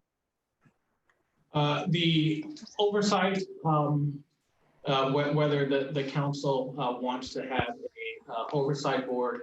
I will say that on the ability to ramp up, the city council had a choice there in whether you put it within the language of the resolution, or you leave the language as proposed and retain that flexibility to lower it. And so that's just a nuance that you may want to consider. Okay, so there's the 2 items left that you heard, city manager, so I won't repeat it. Any further direction from council? So I think we have 2 questions we all need to answer. Through the chair. Vice Mayor. I would say the language is confusing enough, and I don't think I'd want to make it any worse by throwing in this whole, we might do this and we might do that. I think if the public understands that it's up to 14% and we do something different that's within our authority, I don't think it needs to be stated. And oversight, I'm going to say that I think you made your statement, but I said, no, I don't believe we need oversight. Thank you. Other colleagues? I'll ditto Michael's comments as well. This is Laura. Okay. Thank you, Councilmember Davis. Councilmember Mason, I see your mic's off. I'm sorry, on. Oh, I think, I don't know if I need to say it again, but I would just say yes, oversight. I'm okay with it being an existing committee or commission. And I think it should be on the ballot. And what about the percent? Oh, I don't think I have, honestly, I don't believe I have a preference on the percent. Okay. Yeah. Thanks. Councilmember Medina. Thank you. I think a couple words, 13% in the first year, 14% in the second year is being conscious of what our hotel operators are going through. That's what I would like to see on the ballot. I'm okay with the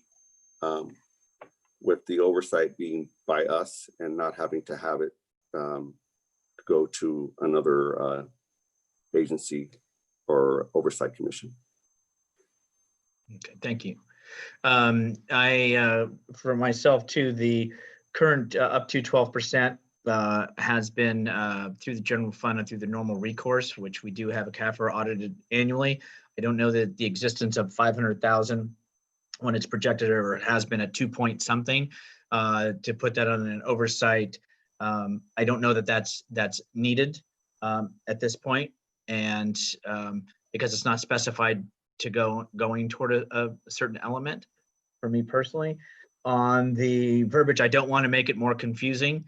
If it gives us the flexibility, I think what I've also learned 2 things is that like some cities that say on the canvas, it was like up to 10%, gives the council the flexibility to raise it or lower it based on economic times or not. If you say 13%, you go, gosh, we should bring it back down to 12.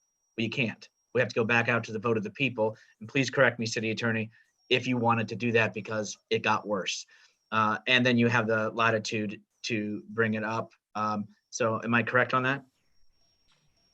So, Mr. Mayor, yes, the city council always retains the discretion to impose a lower tax than is authorized by the voters, regardless of what the rate is in the tax measure.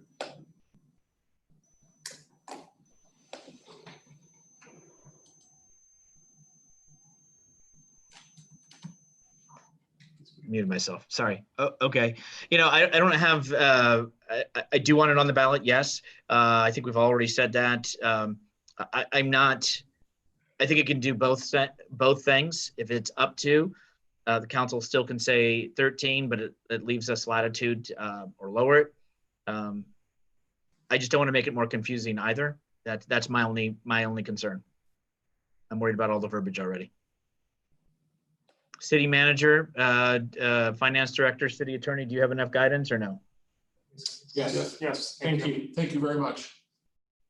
Okay. All right, so that will conclude the study session. We're going to move on to item 8, comments from council members. Item A, we'll start with Councilmember Mason.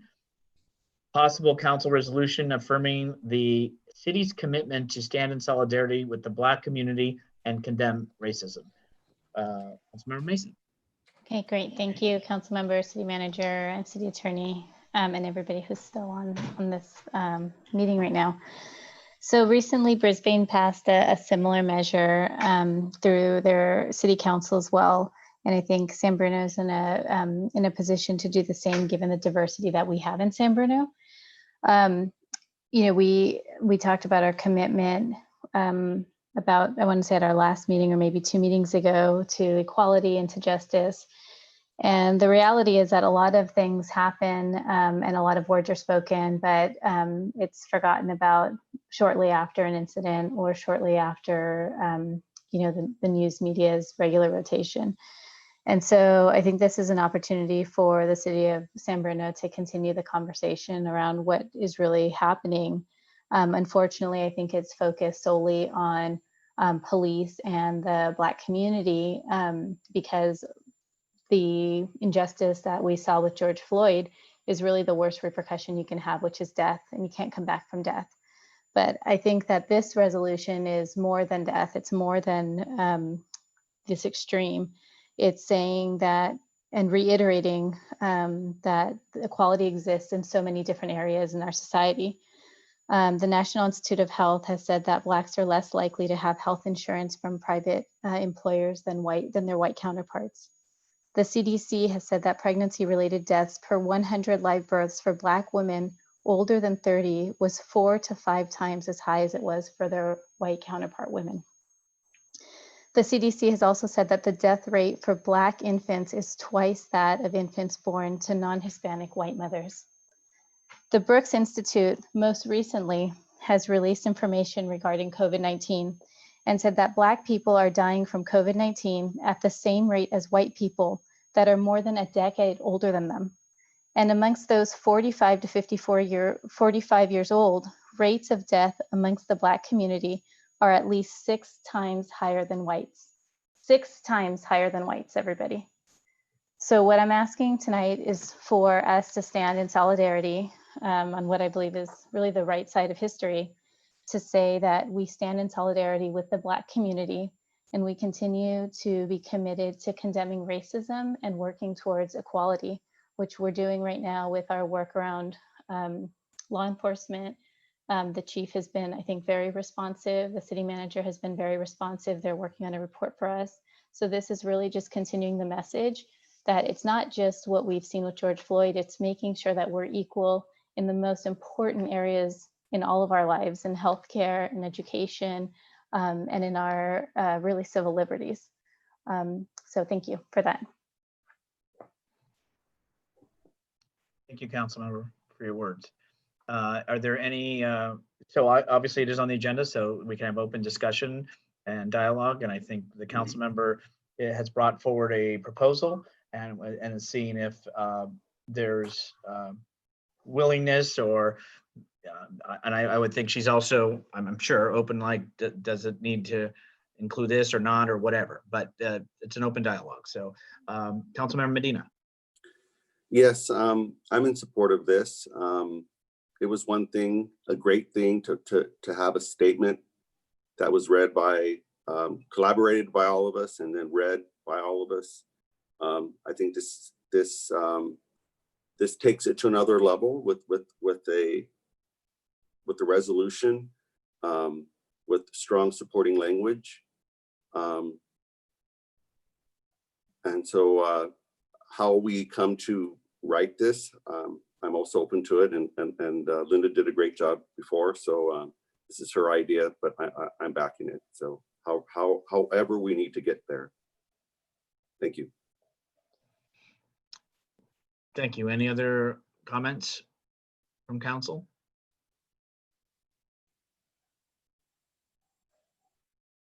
Okay. I think Michael's muted. Vice Mayor, are you talking or no? You're muted. Yeah. So I definitely appreciate Councilmember Mason's passion around this, and the statistics that she quoted are shocking, and there's definitely a lot of work to be done on a national level. My only concern is that issuing another proclamation is really just we're putting words on paper again, and we've done that before. And honestly, if we really want to address this issue, and we have these issues in San Bruno, which is a population that we were elected to represent, I would like us to take some concrete actions and just move past the words. We've issued the words, we've made the statements, we've attended the rallies, but if these issues exist in our community, then I would really like us to take some action to address them. And I would propose that maybe our next step should be really examining what's happening in San Bruno. How do these national statistics manifest themselves in our community? What inequalities are we seeing in our community? And address those, not just in broad sweeping terms, but in real actions that we can take. And so I would say we need to go further than just a proclamation. We need to really examine what's happening in our city and address those issues. So those are my comments. Councilmember Davis. Thank you. Here I am again agreeing with Michael. I made this comment at council meeting last year when we came forward with San Bruno Cares. And I think it's a great thing. We've got these posters made, and what is it, a picture opportunity and San Bruno Cares, but what does it really mean? I'm so tired of hearing the words. I mean, I see the social media posts, I see people put things up, and it's the, thing to do right now. So, you change your social media page all black, and you see all these great things, but you know what? I want to live something 365 days a year. And I want something to get catchy into our community, and then our community becomes part of something that's bigger than that. And I think it's about action. It's about doing things. I don't know, maybe a subcommittee of council members that can look at, what are some things we can do? But, somebody posted on Nextdoor. I try to really stay away from Nextdoor and posting, because it sends you down a bad rabbit hole. But I'm constantly on it and looking at resident comments and whatnot. But somebody posted a picture of doing some cleanup and picking up garbage, and then the next person, said, we should do that. We should go out and do that. And it's about that kind of thing. It's about starting a movement and letting it carry forward. I go out and pick up garbage. I picked up garbage over the weekend. I don't post pictures of what I do and how I support our community, but I want to see everybody reach out to our community. I mean, do you know and do you realize the amount of depression that's going on in our community? Do you realize the teenagers are struggling because they're not back in high school? Do you realize the child abuse that's going on in our community? Do you realize the domestic violence that's going on in our community? And do you realize the people who have attempted suicide in our community? And I know them. And we have big issues. And not to say that this is not a big issue, but we've got to do something and really do something positive for our community and really try to unite our community, all of our community, regardless of race, regardless of nationality, regardless of the color of their skin, about being, you know, good people to each other, about giving back to our community, about helping one another. I'd like to see us do something. I really would. And I just, you know, I think what we did getting together and reading a message, I think that was pretty special. You know, I have young adults and I cannot tell you how passionate they are. You know, to hear my daughter, who's 22 years old, talk about her passion, and really the opinions are so strong, and she's really educated me. And I'm actually proud to say that she's my daughter, and I'm proud for her words and her passion about, you know, what's going on in this community and in our society. And she really educated me. We got to get the young people involved. I think it's something that we really, that they're so powerful, they're so amazing, and they can spread the message, and we can do some good things. So I look forward to doing something that's really going to make change and make people feel like they're welcome. I never want anybody to ever feel like they can walk into a store, walk into a restaurant, walk into a public facility and not feel welcome, regardless of who they are. Thank you. Well, thank you to everybody, and thank you for Councilmember Mason bringing this up. I'm also the actions speak louder than words. I'd like to see it maybe even go further. I'd like to see, you know, when we talk about racism, I think just like hate, it should be condemned for anyone and everyone. And I know there was a staff member who shared with me an incident in Burlingame where they stayed in the coffee shop because somebody was screaming at an employee who happened to be of Asian descent. We have a council member that is a neighbor of ours who experienced that when he was trying to grocery shop months ago. And so I think we need to bring it up because it's not acceptable anywhere. And I think we need to get to that point. And I think a resolution is, you know, like we're saying, it's there, but what can we do better? Where can we go further with it? How can we introduce it more and more tangibly? I know one of our statements, the one that we read together was, you know, we call on our San Bruno family to actively participate in this campaign by turning words into actions 365 days a year.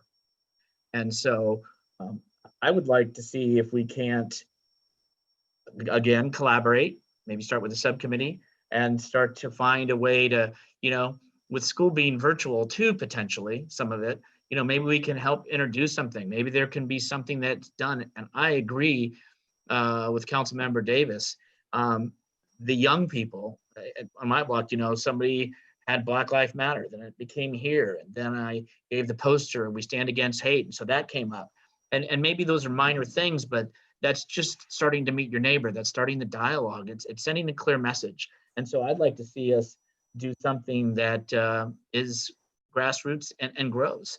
And I think we bring other of our groups, when I say groups, and maybe it's a culture and arts, maybe it's other folks, together to enlighten and to educate and to be more tolerant.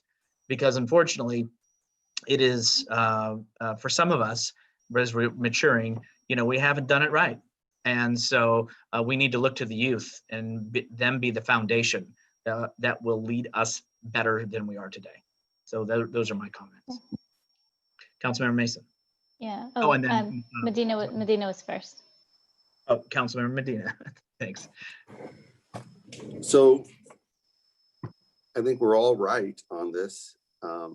It starts with talking about it, right? You got to talk about what the problems are. You put a resolution in for a call to action. You have a subcommittee made up. We get different community members together. We can do it through Zoom. That's all we can really do right now, right? Getting the community and the schools together and having these discussions and putting together an action plan of what that is. I right now don't know what the action plan is. I try my best to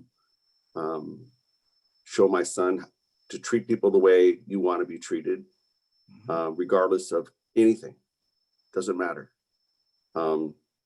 So I think this is the start of something where you actually talk about it, and then we move forward. So thank you, Councilmember Mason. Councilmember Mason. Yeah, no, I just wanted to say that I think, you know, I'm not sure if anybody else on the council requested action, but I have requested a review of our policies in law enforcement, and City Manager Grogan has actually, in his own newsletter, committed to doing so on his own behalf. So I think we are looking at taking action. I don't think this is just words, but as much as I think the youth are the power of tomorrow, this council didn't support a youth seat on Measure G. This council didn't support 2 extra seats for diversity. And this council is the highest elected council in San Bruno. We are the leadership. And by not pursuing something like this, it's another message to our communities of color. Thank you. Okay, thank you again. But just lost my thought on. So there is, you know, I still would like to see us, again, my ask would be that we go after just racism too. And I understand the statistics you read are very powerful. And I know I've had somebody who's talked to me about the Latin community and what they're suffering with COVID and other stuff. And so I think we're all wanting to do something. We want to leave it better than we found it today. And I think that means broadening our net and then bringing folks together. And let's be honest, some people have time right now, whether it's Zoom or not, that I'm sure would love to be a part of this. And I'd like to see us try to get something established. Councilmember Mason is correct. I've asked the city manager too about the policing early on, and we've gotten some information. And I think they are it's being taken serious, and it really is having some actions. And that's something at the appropriate time for the community to know as well, that their leaders, as well as the city manager and the police chief, are committed to reviews and improving where we can. So, and I know that's off on the side. So I'd like to see us broaden the net, and maybe that's not the right word to use, but on the racism, I'd like to see it condemned on a broader perspective. And I have not seen the Brisbane resolution, to be honest, so I don't know what it says specifically. So I apologize, I just didn't know. So right now, Councilmember Mason, unless I'm hearing wrong, I think I'm hearing from council collectively is to do more, try to have some actionable items, have people meet, whether it's a subcommittee and bringing others together. And maybe we find that we want to address a few things, not, because I think there are things that need to be addressed in a more global fashion, but I do agree. Let's hear for the items that we can maybe take action for in our community that'll improve it. Yeah, so. I think based on the process, we do take a vote, right? Because if it's a majority, it moves forward, and if it's not, then it doesn't. So I think just for the record. I guess I'm as you've asked, I'm going to ask, can we send this to a committee so we can bring back, if we want a resolution, if we want to condemn racism in a broader base, if we want to come up with some ideas to engage with our school community and with our local community so that we can plan some things. I think it would also be a good opportunity for that group also to plan for November for Stand Against Hate. I think they could collaborate together and utilize that so we get that an early process too. And that would be my ask.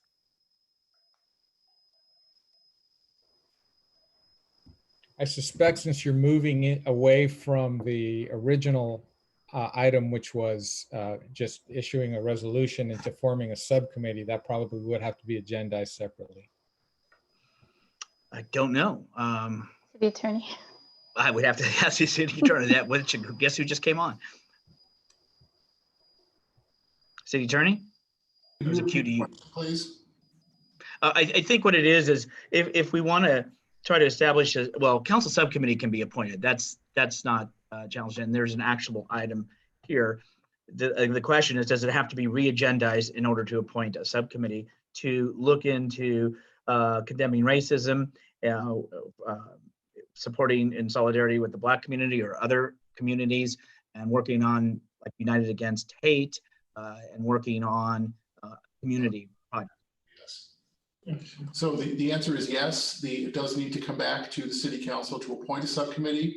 That is not on the agenda as an action item. This is almost precisely the facts of a prior case where a city got in trouble because they had a public comment and council member comments, and somebody wanted to appoint a subcommittee, and they did without having that on the agenda. So I would recommend that. Okay, so, all right, so much for me saying that. So thank you, Vice Mayor. So no, unless folks want to consider a subcommittee, that can be on the next agenda. But I guess we can't really talk about that. I'd have to ask for it to be placed on the next agenda. So we'll put that off to the side. So going to that then, for me, I'd like to have, my ask is to bring it up at the next meeting and make it more broad based, and you bringing in racism together, the stand against hate, and bringing us with our schools in, and we'll maybe hopefully have some answers to how they will be going to school going forward. So for that, okay, I'm going to ask, I will email the clerk asking for that to be on the next agenda to do that. And maybe we can all brainstorm too, and then give ourselves a head start of what we can see as far as its potential. But I don't want to narrow it. I'd like to see it, but I really do want to see something tangible. I think every one of us are saying that. We want to see something that is worth it and is going to be hopefully long lasting beyond my time. So if I may, through the mayor. Yes, please. I'm sorry. The city attorney, should we take a vote? And because this was an issue that came up with one of our previous items, just for clarity. If someone wants to make a motion, they're able to do so. And if it's seconded, there can be a vote. There's no legal requirement that there be a vote on anything. Oh, okay. Because the process that was provided to us said that if there's a majority of the council, then it moves on to a staff report. There's actual work placed into the item as a staff report and a resolution. So majority, I figured, means 3 yeses. Well, if there is a vote taken, that's correct. Okay. So I'll motion to move forward with the council resolution affirming the city's commitment to stand in solidarity with the Black community and condemn racism.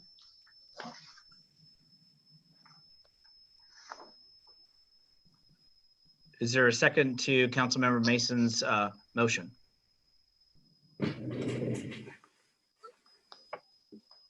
Mr. Mayor? Yes, Councilmember Medina, I'm sorry.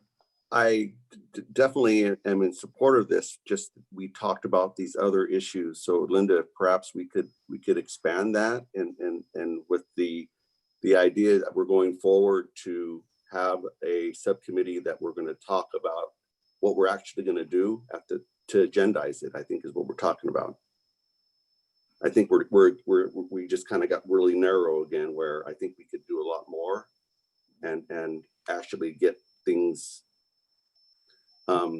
It all starts with talking, right? Mm-hmm. And we need to do that more and invite the public to participate in that, and then we could actually start coming up with an action plan, some metrics that we want to be able to do. And I think currently it's kind of got back to too narrow, and I'm okay with that too. But I think we've talked about getting this agendized so we could do more, and that's what I'm interested in doing. Is there a way you could have a friendly amendment to that? And I'll be happy to second it. Okay. So yes, I'm open to that. So how about? And then I'm gonna after Councilmember Mason, Councilmember Davis did have her hand up, but the other thing, if you want to let her speak first, but the other thing too is I think we can't expand. I don't think this. We have to put it on the agenda in a more expanded fashion, which I'm prepared to do and commit to that. But anyway, thank you, Councilmember Medina. Well, we can just give staff. I think if the city attorney is okay with this, but staff just I guess some direction to broaden the scope, and within the resolution actually have a plan to either create a subcommittee or use an existing committee like arts and culture, and then have them actually tasked with, how can we in San Bruno, what are the areas maybe we need to address? I don't know. I mean, I think if we're going to broaden it, it is another discussion. And I don't want staff to be going on a fishing expedition. Agreed, and that's why I feel it needs to be on the agenda so we can broaden that dialogue, discussion, and appointment, and have some time to bring it forward. So all of us have our homework. Let me go to Councilmember Davis, who's had her virtual hand up. Thank you. I would just say that I think we've jumped to a solution and we should back up. So my support would be a no vote tonight, because I don't think we're there yet to determine if that's the solution going forward, that I'd like to have it brought back to have a more open discussion on possible solutions to try to, encourage just a better community and a more supportive community. So, maybe in the end it does include a resolution, but I don't know. So I don't want to stick to one solution right now until we really have that vetted. So I think Councilmember Mason, we're going to go back to you. Councilmember Medina had asked, and I think you're hearing from a couple of us that we want to broaden. We want to have something with a more detailed conversation that is more broad-based and more actionable. And are you comfortable with allowing that to occur in 2 weeks? Yeah, I think I would just say I think it dilutes the issue, because I think that right now what's happening nationwide is really very focused on the Black community. But I did hear Councilmember Salazar when he said, let's find out what's going on in San Bruno. So we're waiting right now on the police impact reports. And I think if there are other areas that we should look into, we should bring those up at the next council meeting and then see which groups within San Bruno have, some, I guess, areas that we need to look into and then create an action plan there, or have a committee create an action plan. I would have liked the support tonight, but it sounds like the support is for a broader resolution and a broader action plan. So that's okay. We can work with that. All right, I appreciate that.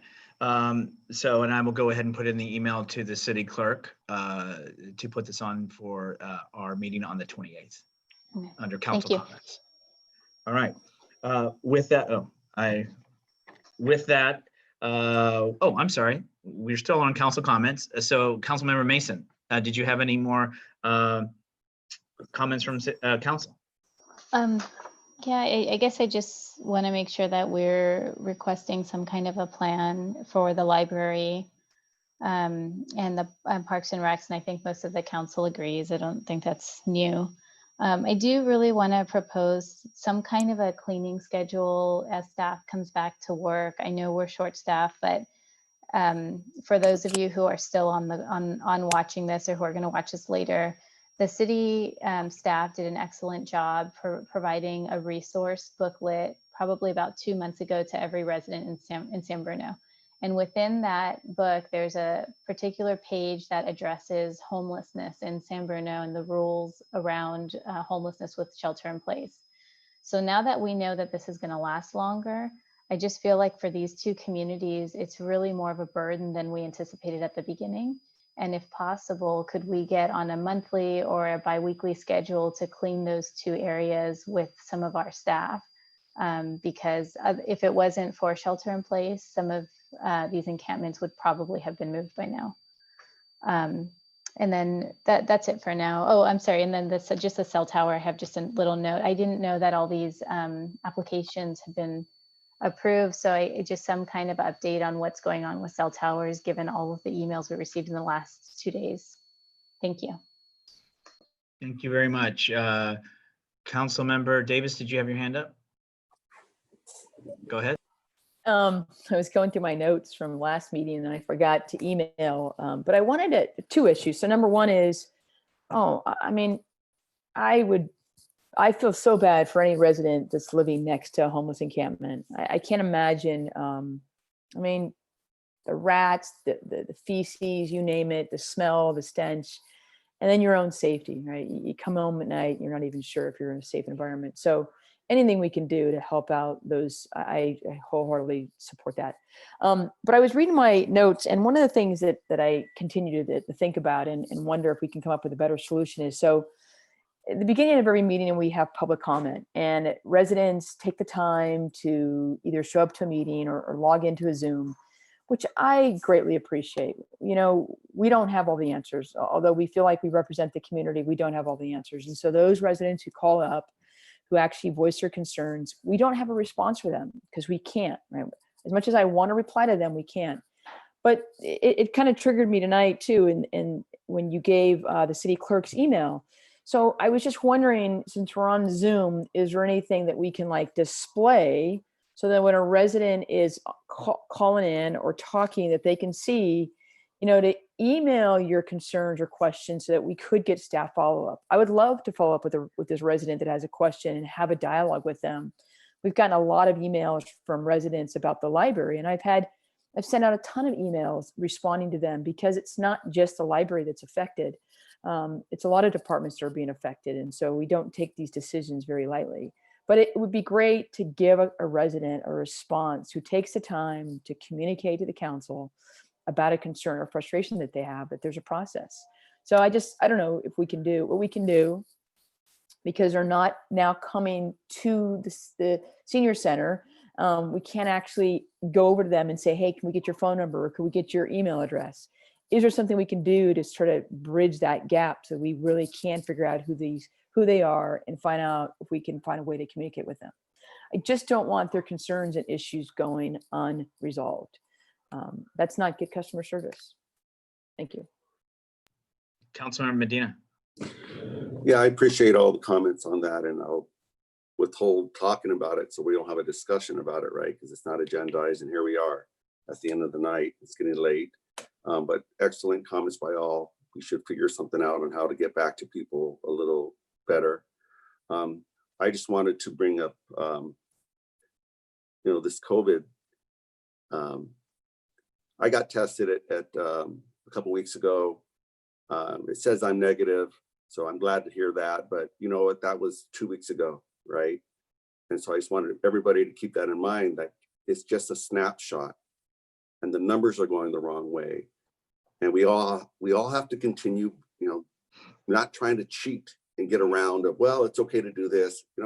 Do as much as you can. Stay home. Wear your mask. Wash your hands. All that good stuff, and we'll get through this sooner. It's because that wasn't happening that we're going through this in a longer. Okay, so that's about it. Take advantage of those free testing here in San Bruno. It relieves some pressure, but then again, it's kind of like, okay, what about tomorrow? Just be careful. Thank you. Thank you. Vice Mayor, anything from you, or are you good? Okay. For me, I got my results back last night late, and at this point on the 8th, when I got tested, I am negative at that point. But so I made it through the 4th of July, but it's a snapshot. It shouldn't relieve anybody from feeling they can just go back to normal and you're okay. What I do want to say is I did want to thank some of the members of the Professional Firefighter Association who volunteered at both locations that day. Probably wouldn't have recognized them anyway, because they've all got masks on and they're dressed in casuals because they're representing the association. And also, even when the governor came out with the instant order, we had staff that were walking down to businesses, handing out leaflets and getting education, because not everybody's watching the governor. Then maybe they are. So staff has been proactive in trying to educate and communicate in that. And I think there is becoming a frustration level with folks, and echoing what my colleagues are saying, and really we have to do what it takes, because as I'm on a lot of calls or Zooms, as some of us are, the numbers are, this county is not on the watch yet, but it easily could happen. So I know everybody's anxious, but we've got to do the right thing. And again, it's not just for yourself, but it's for the other person. So with that, we are going to go into, we're going to go back to closed session, conference with labor negotiations pursuant to Government Code Section 54957.6. With that said, I want to thank all staff and thank you colleagues and thank you City Clerk. And we're going to adjourn to the next regular City Council meeting, which will be held on July the 28th, 2020. And the City Manager sent us a new Zoom link for the second closed session. Thank you. Good night, all.